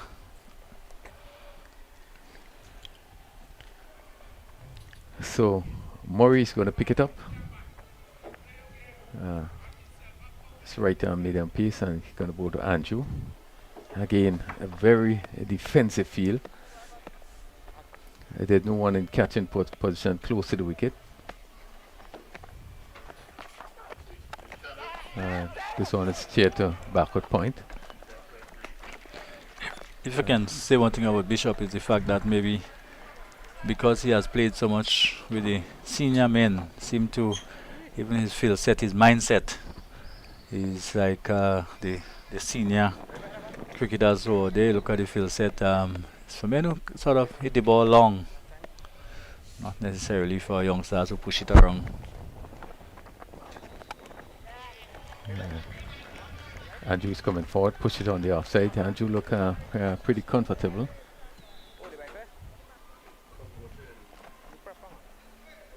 He understands what he needs to do, and don't have to do anything extravagant. Just push it around and pick up the ones and twos. And as you see, the odd boundary will come. Looking to place it down to third man. It's really a nothing shot. Maybe it's best to give the ball the full face of the bat, play it from where it came from. Because if you beat that cover backward point, you're going to run to the boundary for 4. And this way, look at the sweep. Where's this one goes down to the backward square. Interesting shot play there. Very. That seemed to have been picked up from off, probably around middle stump. Lucky to get back to this one. He goes to 10.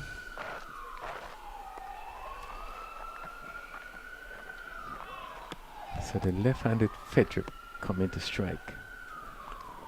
Still no slip. A long leg on the boundary, a deep backward square on the boundary. A mid-wicket. And a mid-on fairly deep. As he's coming forward there and has been beaten a bit. Maybe hit outside the off stump.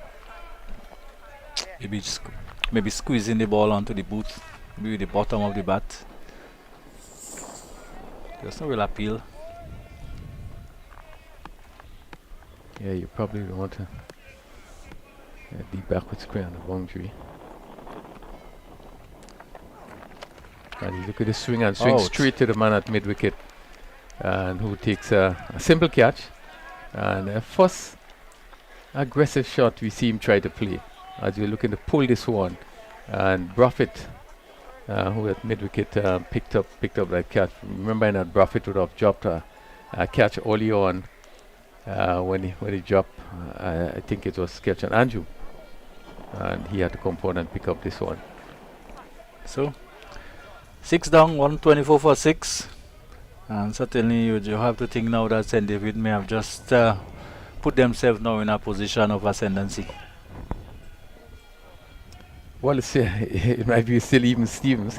They would feel now that they're in a better position. But Andrews still looks pretty okay, and he seems to be the sort of player that he can get the support he could stay there.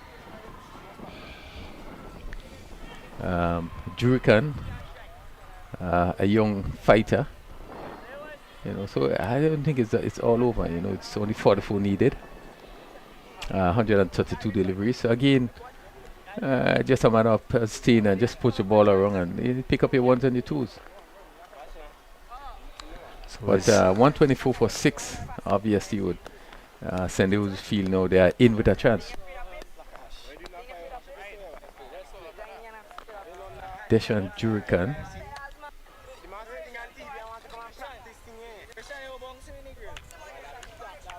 A lot of my talk among the youngsters out there.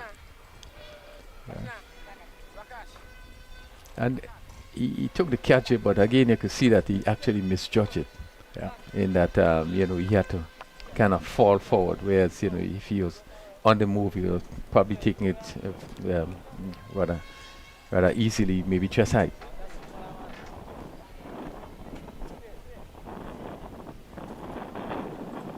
So let's see if now we see that Bishop probably going to place himself, Andrew, in slip as Murray continues between the umpire and the stump, and he's up to the wicket. The ball to Andrew. Andrew covered up and push it on the offside. Looks very organized. Is Andrew? He has almost scored the equivalent to what he has scored in the tournament so far, 10, and only 14 before today. I just want to toss up, and he's hitting straight down. Let's see where this goes. 6. Goes for 6. Good hit. Hit straight. And went for 6. A good shot. Ball given some air, and really long handle, and hit it well. It's straight. And went for 6. Well, he's a big man. He has long levers and deliveries in the slot. He should possess the power to hit it, and that was well struck. Unlike the one we saw previously, which he just basically lifted and didn't get very far. This one was really very well struck. So 38 left. Again, he pushes back to the bowler, and we just give him a little bit of air, and really took the opportunity to hit it straight. And as I said earlier, probably a lot hinges on him now. So he's looked the best of what we've seen lately.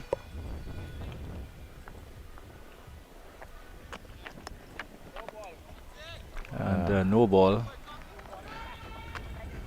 No the excuse for the spinner probably is hit the stumps on his way in or something like that. I'm not sure. Probably overstepped. Did see him having to fix the bail after. Andrew's hitting once again. And Down to the this man. time, and should be out, and he's out. Simple really. this time, looking to hit another 6 and not getting hold of it. And with that, probably the end of the resistance, probably before St. Mark. Yeah. So he goes for what, 16? Certainly, he didn't get hold of this one. This one a little wider, give it a little bit more air. And we're looking to repeat the shot, and held out to the man at long off. And Andrews goes for 16, 131 for 7. Yeah. 37 more to get, which is a lot now. So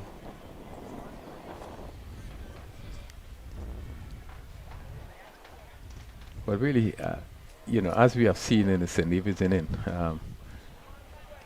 St. Mark's sort of pulled themselves really back at having them from 78 for 1 to 110 for 7. St. Mark's were really going, I think, over 100 for 1. And they have now moved to 131 for 7. Lewis was caught by Celestine, bowled by Hayes, and he's for no score. Andrew caught Murray, bowled caught Murray 45. Agis LBW caught some Murray 57. Gangadin LBW caught Murray 1. Frederick just caught by Braffett, bowled Murray 2. Fortune bowled Murray, no score. Andrew caught Murray, bowled by Murray 16. Jurican is not out. He hasn't faced a delivery as yet. And Nathan Phillip joins him. He's coming forward and play on the onside, and he picked up a single. And what would be interesting, Justin, is in terms of what happened in terms of, I do believe that the field placement is critical to what happens from here in. You had a batsman of Andrew who hits the ball well. And now, one would believe that you probably may not have much in big hitters coming. Yeah. No, you want to tighten things, you want to put pressure. And when there is pressure, you know what happens. So it would be interesting. And that was an easy single that was, as he came forward, there was nobody in square leg. And he was able to pick up a single. Now there's nobody just behind his back in that leg only a long leg position. That is Matty has brought the long on to almost Yeah. a regulation made on, and he would want to No, he's, cut off the single no, he's because bringing up the mid off. right. I know he's Because bringing up the mid off. to challenge the batsman to hit it over the top, which probably they may not quite be able to do. He's coming And forward. bowled He's him. beating this ball. Yes, he is. That one with the right shoe and seemed to clip the off stump. When we look at it, Middle stump. it's the 8th wicket. I don't Certainly your eyes, your just in stump. it, your eyes certainly is so good. Be able to see as we look at the replay You now. know, yeah. Let's see what happens. Yeah, missed it Yeah, and hit off the stump. off stump. I Yeah. certainly hit the off Mm. stump Mhm. and another blow struck. 8 wickets down now for 132, and they certainly would feel now that they Yeah, in there. with a real chance. Well, Sir David. I mean, I hate to think that he can lose it from here. Well, we have seen stranger things.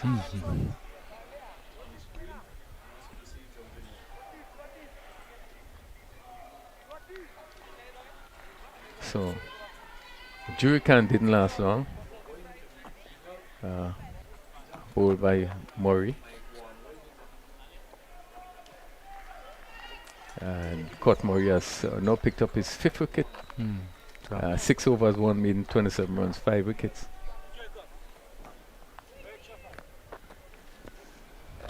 So really they have struck back strongly. We were talking this morning about Gangadin, the fact that probably he need to attack the stumps a bit more. And you just get the feeling that if he had done that, probably he could have easily picked up a 5 for this morning also. Yeah, most definitely. Most definitely.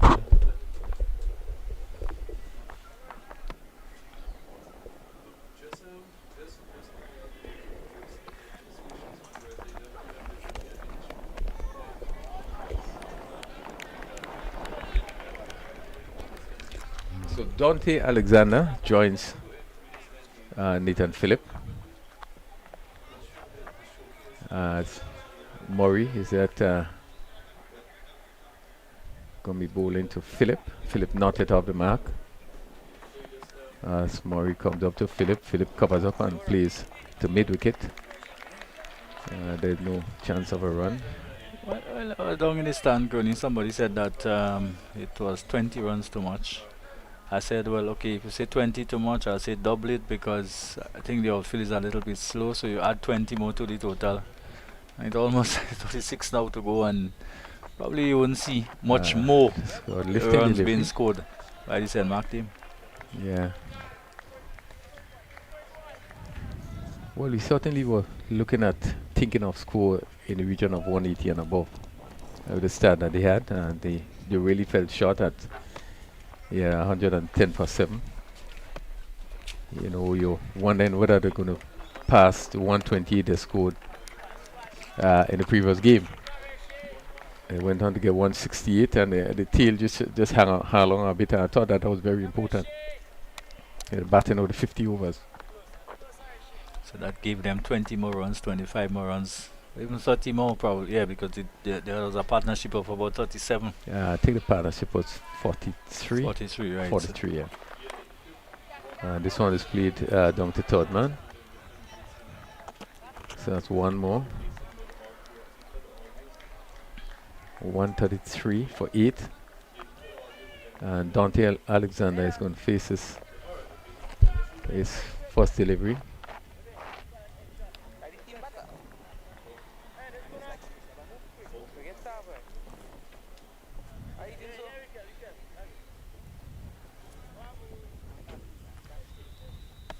Right-handed Alexander.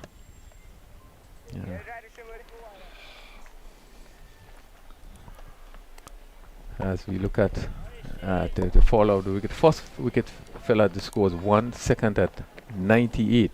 So 97 run partnership. This is right up and played back to the bowler. And that completes another over. And the score 133 for 8. Yes, and really struggling here, St. Mark. So we had a partnership of 97. That's between Geese and Andrew. So there was 98 for 2, 111 for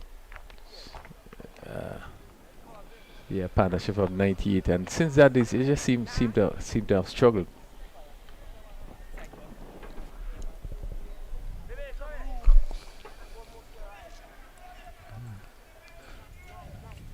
Some of the games Denmark, the lower to middle to lower order haven't seen much batting either during the tournament. Yeah.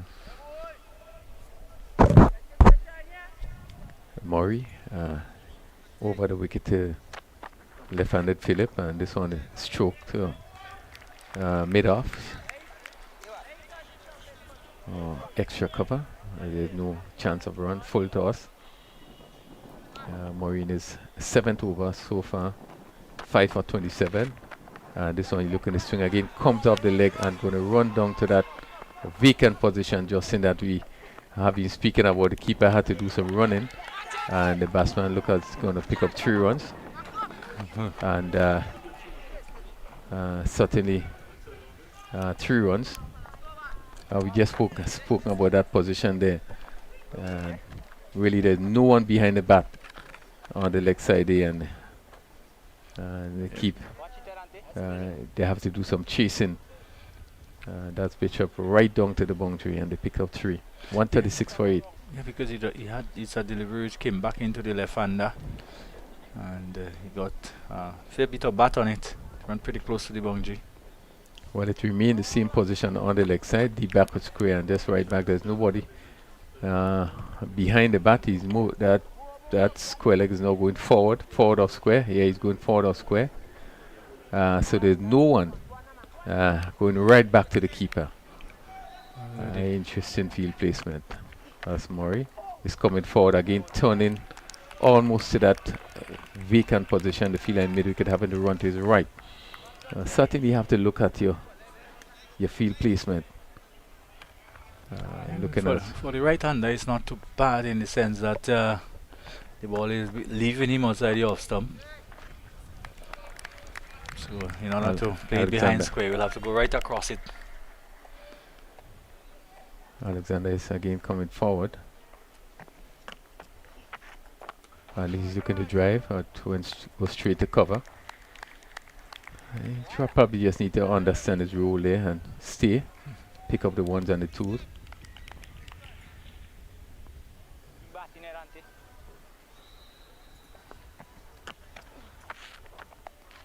And again, he's on his back foot and played down to that short third man.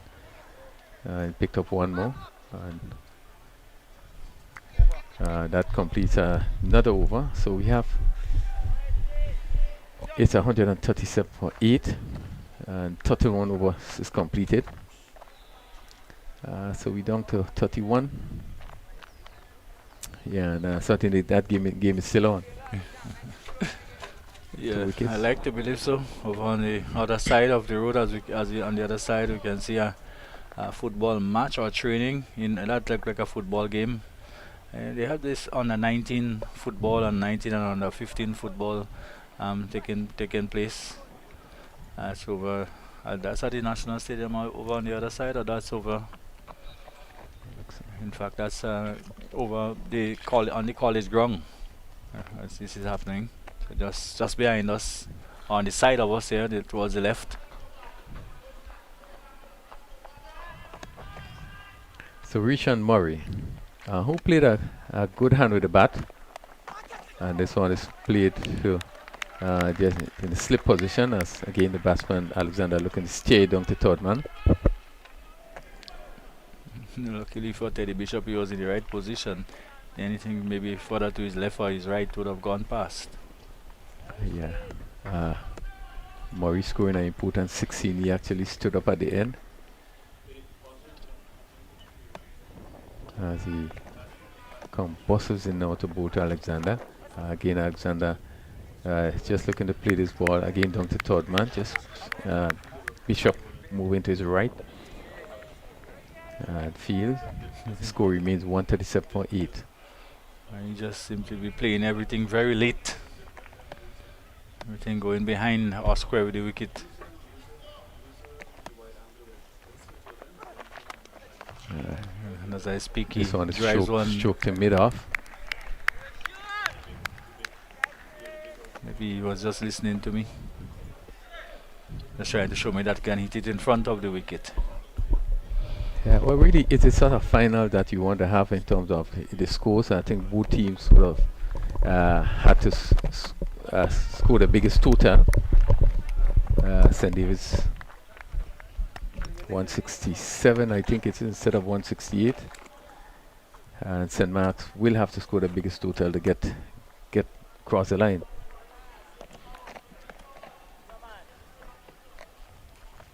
So Murray outside the off stump, and again play down to third man, just bowling a bit too short. The batsman had the time to come back, and I'll probably looking to hit it squarer. So one more to the score, 138, and it can be done easily by the singles. Indeed. The balls is not easy at all. 109 deliveries to get 30. That's again, you see the leg side field. Yeah, just 3 players on the leg side. Singles are so easily, based on which is play, you can pick up 2. This ball played back on the onside. That completes another over from Rishan Murray. 6 overs, 1 win, 15 runs, 1 wicket. Caught Murray 7 overs, 1 win, 31 runs, 5 wickets. St. Mark's still needing 30 runs to win. 138 for 8. Yeah, 138 for 8. One didn't see that an hour ago. St. Mark was just coasting at 104 for 1, coming back. And all of a sudden, the wickets tumbled as they did at one stage for St. David. And it took a regular action by the lower order in order to get them up to a competitive 169. And as you see, one partnership here of 20 Crooney, and again we could be there again. Yeah, he's going forward and looking to drive again, hitting the square cover. Good delivery, probably just giving a little bit too much room to swing the bat. You know, you want to be pitching that delivery probably around the middle stump going. And we are seeing a change, strengthening of the offside field.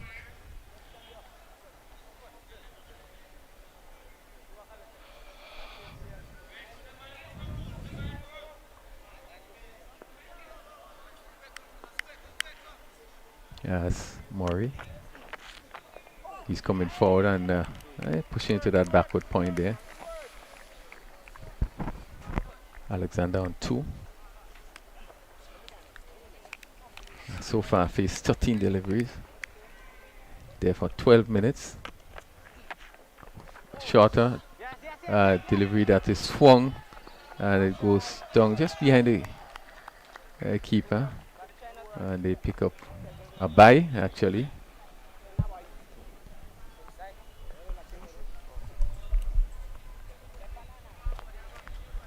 So it's 139. As Philip, who's on 5, comes back into strike.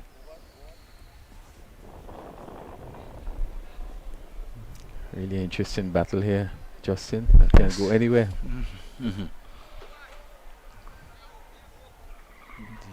Wicket column, I still believe that they have to bowl them out in order to win.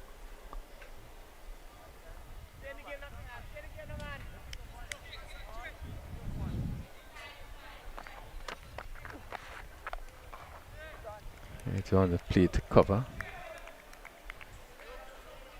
Nathan Phillip.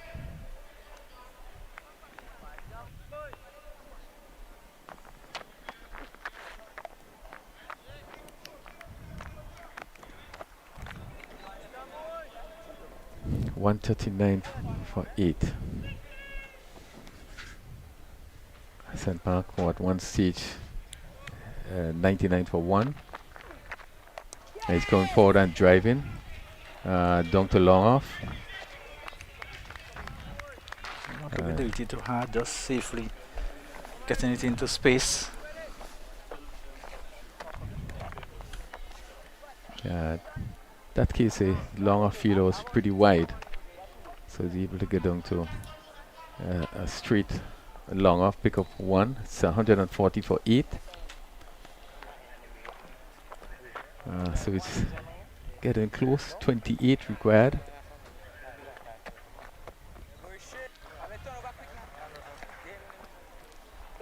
And let's see who's gonna. Yeah, Maurice is going to continue in his 7th over. So far 1 for 15. And Philip.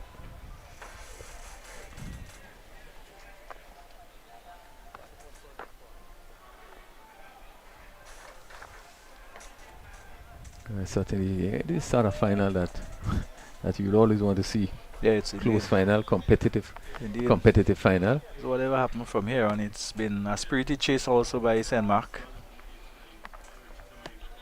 As Moreno comes around the wicket to bowl to the left-handed Nathan, is full to the bat. He's driving to cover and taking beautiful catch being taken there, and very good catch here as a full toss, and he was looking to pierce a gap and hit it to cover again. Buffett is the one that came in and took that catch. So certainly, after he would have dropped that catch at mid-off, he came in and really took a beautiful catch.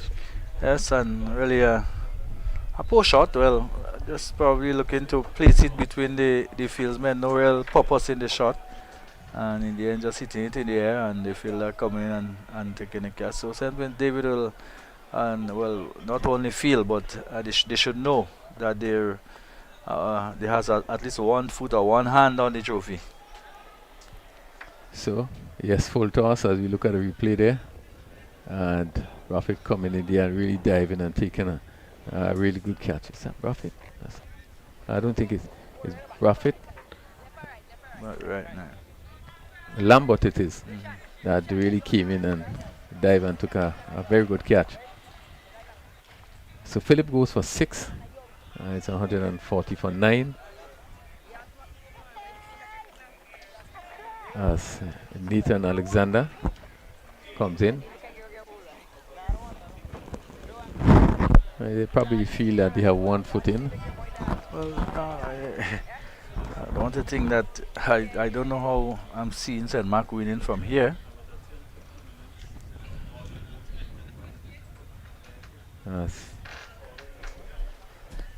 140 for 9. St. Mark still looking to get 28 runs.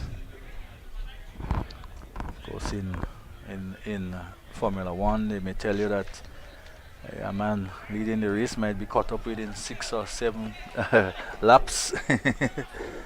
Yeah, I can't tell you now over 2 or 5 overs St. Mark will survive. Well, Murray now comes over the wicket to bowl to Alexander, pushes on the onside. And again, Lambert comes in quickly, feels there's no chance of a run. Scoring is 140 for 9. It really has been a comeback from 99 for 1. And this one is playing in front of him on the onside.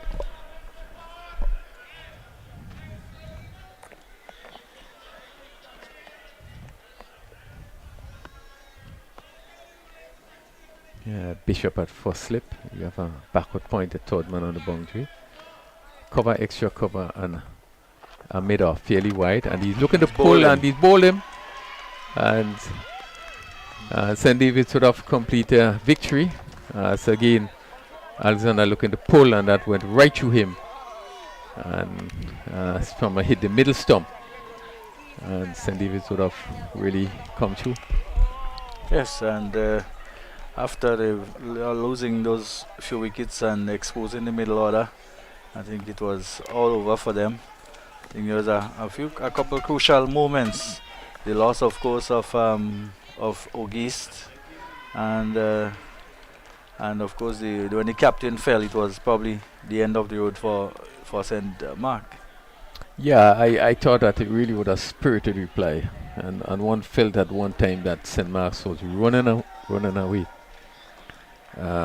with the tournament. The batting of Ugis, tremendous, and then Andrew, and they both look as though they would have finished that game pretty quickly. The loss of Ugis, leg before to Murray, and then we had the loss of Andrew, really would have turned things around. And as you said, there have been some pretty dicey decisions in and between. But at the end of the day, I thought that you know uh, probably St. Mark's just didn't have the depth in terms of the batting to really pull through. But has been a good run, has been a good tournament, has been a good final because this could have gone anyway. We saw that St. David started off pretty well, 70 odd for 1 wicket, 110 for 7, which meant that really St. Mark's would have been in charge. They got up to 167. And St. Mark's started brilliantly, and 99 for 1, and both batsmen really batting splendidly. Having lost those wickets, they able to come back and really being able to bowl them out for 140. St. David's winning by 27 runs. Really has been a pretty interesting game. Yes, indeed it was. And normally sometimes we see a dull, one-sided finals. We see sometimes there may be some excitement, but one cannot put this game in that type of category. It's been lost by 27. Chasing out, it was the highest total so far in the tournament. I think it's commendable. One still has to commend St. Mark on the effort, and also St. David on the effort to get there. Yeah, one must comment St. Mark's, because I think up to this point they would have played undefeated, and as shown, particularly the bowling just seemed to be able to show a lot of options in terms of what happened in terms of the bowling. And we see today they stuck to it, even though St. David look at one time or looking to build a solid total, but they stuck at it. They were able to bowl out the 50 overs, and St. David ended up with 167. So again, they would have done well, and probably a little bit disappointing not being able to pull it off. At 99 for 1, you feel that you just had to continue, just push it around to get there. Yes, indeed. So congratulations to St. David. I think St. Mark would feel agree, but these things will happen in tournaments where you play undefeated and you lost the only game you could ill afford to lose. St. David probably would have been saying that yes, the one we could have afforded to lose, we lost it. Yes, the one which really didn't matter. Yeah. So since the finals, this Republic Bank Rightstart under 19 GCA Cup, St. David's versus St. Mark's. St. Mark's won the toss earlier today, and asked St. David's to take first strike, and St. David's get up to 167 for 8 in the allotment of 50 overs, and it was very clear. It was very encouraging that St. Mark's were able to bowl at 50 overs. So they got to 150, 168 for the loss of 8 wickets in 50 overs. Batting again for St. David's, nobody really came off with the exception of GM Braffett, who got 38. At St. David's getting off to a good start, open stand up 47, and then 70 odd for 1, but just falling apart. Again, we saw the bowling of the captain Gangadin, who picked up 3 wickets, and we also for Andrew, who continued to bowl well, although he picked up 1 wicket, but really bowled well. And we see that St. David's 167. St. Mark's needed 168 for victory, and even though they lost their first wicket with a score on 1, they had a 98-run partnership, and really it looked at that time St. Mark's were really sailing on to victory at 99 for 1, but they lost wicket regularly, and nobody really seemed to stood up in the middle, and they were all out for 140. Really have been a really turn around from being 99 for 1. Yeah, well, the the presentation crew is starting to put things together for the presentation, and I think what's gonna do, we're gonna take a break, and when as soon as they're ready for us, we'll go over to them for the presentation. Yeah, we certainly gonna take a break. I just wonder if Yeah, take yeah, a we break see the and- teams are just gathering. yeah, they're just sitting Obviously, around, just so- to see a bit in terms of the sponsorship, Republic Bank. They have been really doing a tremendous job in terms of the sponsorship of the under-19 cricket. They have been doing it for years, and really even in this difficult period, they have been able to come on board to make sure that this tournament as we run, and again putting in the monies to sponsor yet another tournament. Yep. So the news is St. David's would have won this game by 27 runs, and certainly again they continue to do well. They won the tournament in 2018, 2019. There was no tournament in 2020, obviously because of the pandemic. They were able to come back in 2021. Yeah. Yeah, to complete this victory. So we'll take a little break now, and we'll join you maybe in a few moments when the presentation starts. Today is a very special day for us. Today, Republic Bank is extremely pleased to announce our partnership with the most outstanding and exceptional son of the soil, Anderson Jamal Peters. Born October 21st, 1997, this young man, who's getting all our attention today, is from the village of Soubise in St. Andrew. Today, Republic Bank takes a bold step by aligning our goals to his successes. And now, it is my pleasure to endorse none other than the young, super talented world champion, Anderson Jamal Peters, as a Republic Bank brand ambassador. My name is Anderson Peters, and I'm originally from La Pastora, St. David's, but I currently live in Soubise, St. Andrews with my family. I am a past student at the Coring Government School as well as the St. David's Catholic Secondary School. At first, I wanted to become a sprinter like the great Usain Bolt, but I kept getting injured. In 2011, my coach Paul Phillip recognized my work ethics and recommended that I try the field events. 1 year later, I started my record-breaking career in track and field. I started with the records at the St. David's Catholic Secondary School, then at Intercalls, then at the Grenada National Champs, and on to the Carifta Games. At the beginning of my career, I had no idea that track and field was such a huge international sport. I didn't even know what the Carifta Game was until Coach Paul explained it to me. In 2012, I made my first Carifta team, and I had the opportunity to witness Trinidad's Keyshawn Walcott become the under-20 champion. At the time, I never knew javelin could fly that far. I was motivated to compete in my category to actually see how far I could throw mine. In doing so, I was able to become the under-17 champion and record holder. I went on to become 5-time gold medalist and record holder in the javelin. Keyshawn went on to become the 2012 Olympic champion in the javelin, and that there was the point where I decided that I wanted to become the Olympic and world champion. I had dreams of winning every title there was. Those dreams led me to become 5-time Carifta champion and still current record holder, World Junior bronze medalist, Commonwealth bronze medalist, 2-time SEC champion and record holder, 2-time NCAA champion and record holder, Pan American Games champion and record holder, and finally, 2019 world champion. Becoming the 2019 world champion has been an astonishing feeling for me as well as the Grenadian citizens.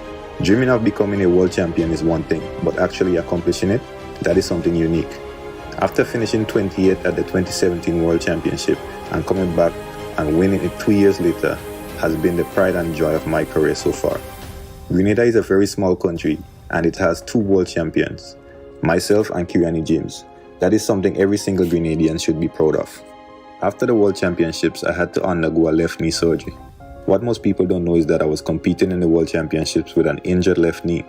After the surgery, I did a few months of rehab and I was finally able to ease my way back into training in December 2019. Then, come March 2020, COVID-19 hit and the world changed. Olympic 2020 was postponed to 2021. Even though it was postponed, I am still grateful that I have 2 years to prepare for the upcoming Olympic Games. Preparation has been going extremely well. I think my coach is pretty satisfied with the results that I've been putting up, while still abiding by the COVID-19 protocols. I'm certainly looking forward to making my first appearance in the Olympic Games and battling with the best javelin throwers around the world for the Olympic title.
Welcome to the presentation ceremony for the final of the Republic Bank Rightstart GCA Under 19 tournament.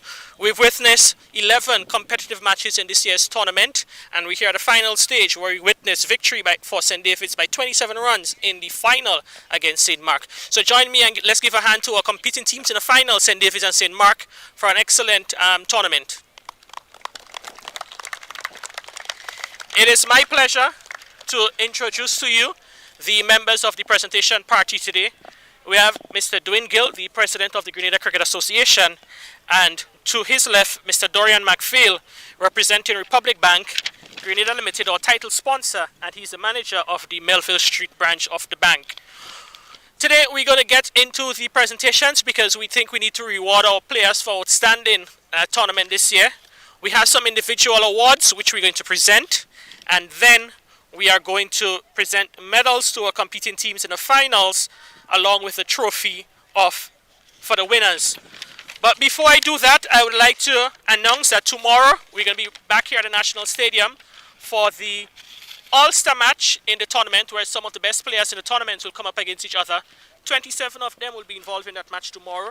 And if you permit me just a minute or two to run through the list of the players involved tomorrow. Team A, led by Kervin Gangadine, will include Kervin Gangadine himself as captain, Jamal Lambert, Darren Sincere, Wendon Charles, Raquel Sylvester, Ronald Walker, Sylvan Charles, Akeem Ogis, Bijan Embleton, Kurtzen Murray, Tyrone Charles, Dante Alexander, and Rion Mitchell. Team B, led by Teddy Bishop, will include Teddy Bishop himself as captain, Devonnie Joseph, Joe Max Wildman, Shion Andrew, Corey Celestine, Jevon Andrew, Kurt Murray, Jelani George, Deshante Thomas, Kelshawn Andrew, Devin Tyson, Enoch Toussaint, Gerald Jeremiah, and Tion Charles. So we want to congratulate all the players who have been selected to participate in the best of the best tomorrow, right here at the National Stadium from 10 a.m. The final encounter of the 2021 Republic Bank Rightstart GCA Under 19 tournament. We're going to start with the player of the match at today's match. And the player of that match for his match-changing spell of 5 for 32, that is Kurt Murray from St. David's. And we're going to invite Mr. Gill to make the presentation. And Kurt will receive a trophy and a bat from the president of the GCA.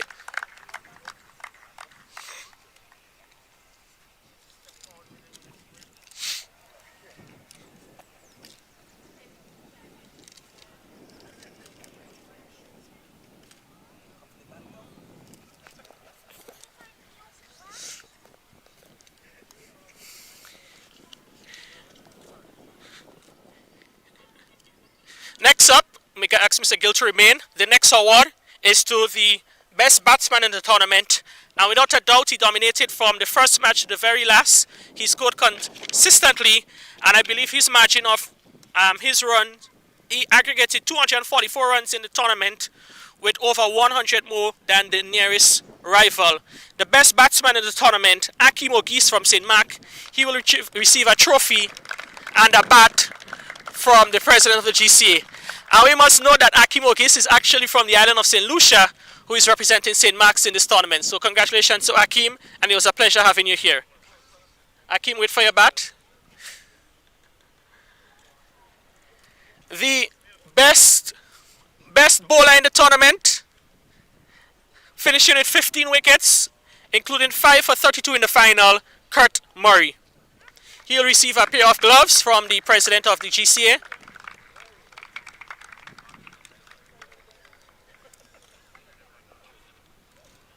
No, there was no issue. Yeah. We move to the best keeper throughout the tournament.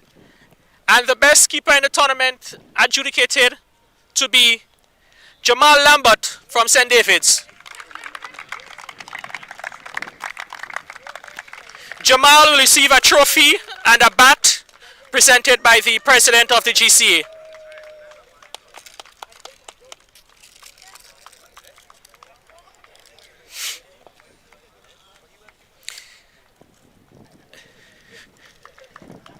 And we are here for the final individual award. The most valuable player of the tournament In our cricket, we give it to the person who had the biggest impact on their team winning the overall championship. And it was a no-brainer. The MVP of the tournament finished with an average of 9.67 with the ball, an economy rate of 3.45, picking up 15 wickets, Kurt Murray. He will receive a trophy and a bat, another bat.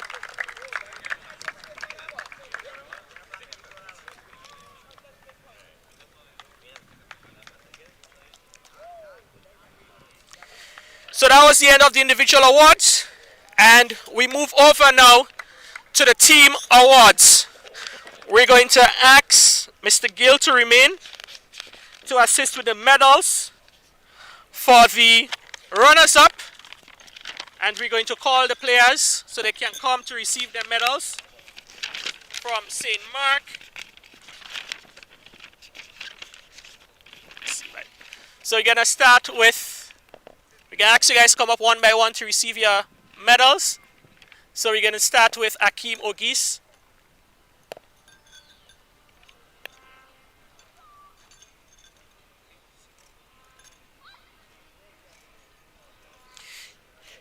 Shion Andrew.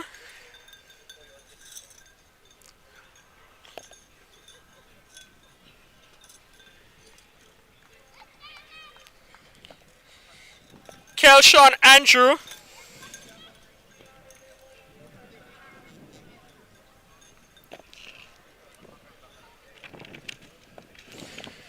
Dante Alexander.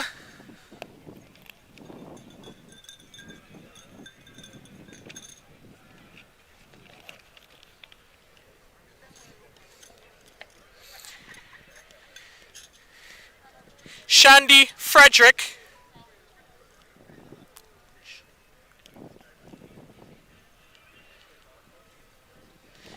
Deshaun Jurakan.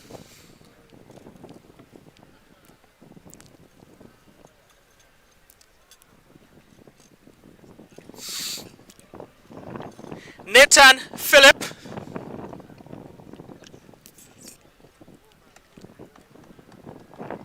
How much more we have, boy?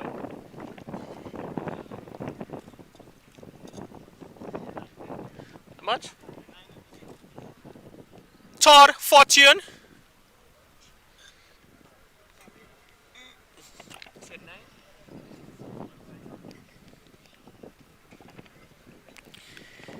Jakari Ashton. Cordell Lewis.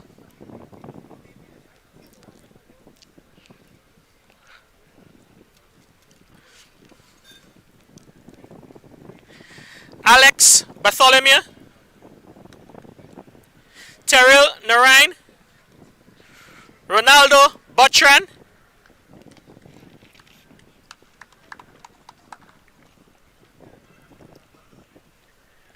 The captain, Kevin Gangadine. Much more, boy? Yeah, so yeah, the mentor. Yeah.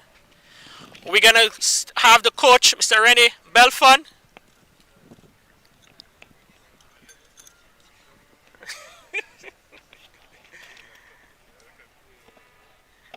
The mentor, Windward Island Volcano player, Kavim Hodge.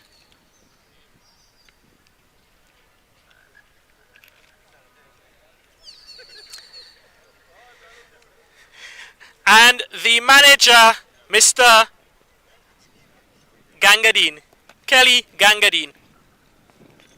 So let's give a hand to St. Mark, the runners-up in the 2021 edition of the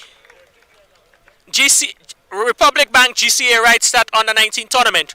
We're now going to invite Mr. Dorian McPhail to assist us with the presentation of medals to our winning team, champion team for 2021. Another title to the victorious St. David's outfit. And we will start with Jaden Glasgow, Wesley Hayes,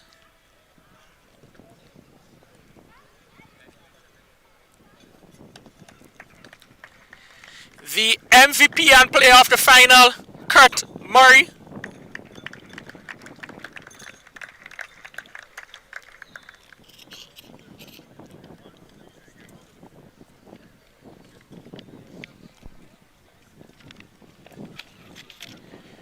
Hudson Murray.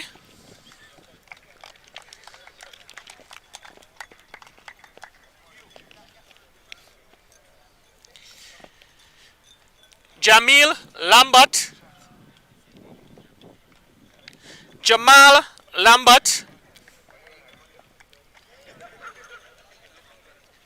You get after.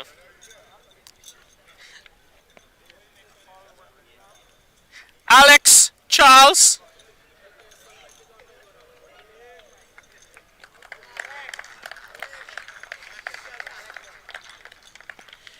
Jaheim Braffett.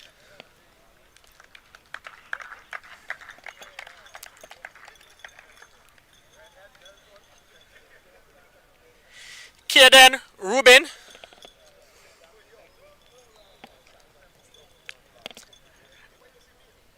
Riquel Sylvester.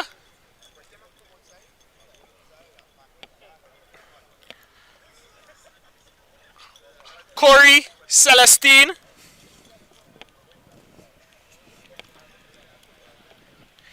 Javel Bartholomew.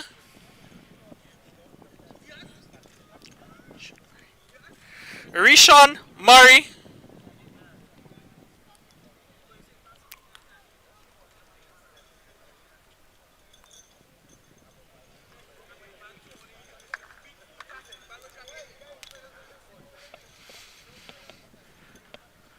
Mahir Lambert. The captain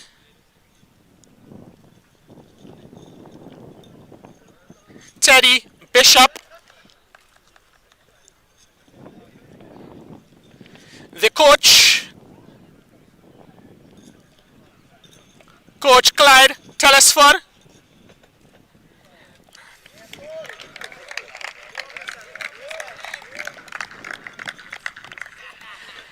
And the team mentor, Ryan John. In the meanwhile, we ask all the St. Davis players to return. All St. Davis players, please return. Again, I'm appealing to all the St. Davis players to return. And as we're going to witness the final presentation, the president, can you come in front of the table, guys? Come in front of the table.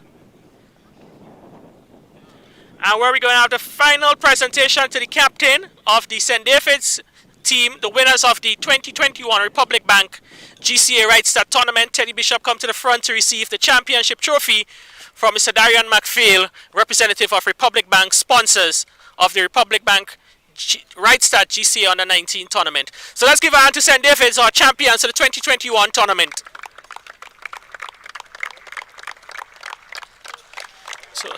So this brings an end to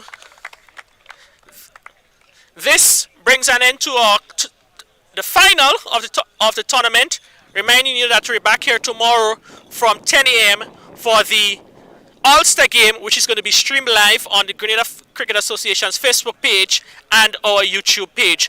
So do join us tomorrow from 10 a.m. In the meantime, we're going to celebrate the success here of St. David's with some pictures as mementos for the finals, their victory in the finals. So from all of us at the GCA, we want to say thank you for joining us, and we'll see you tomorrow at 10 a.m.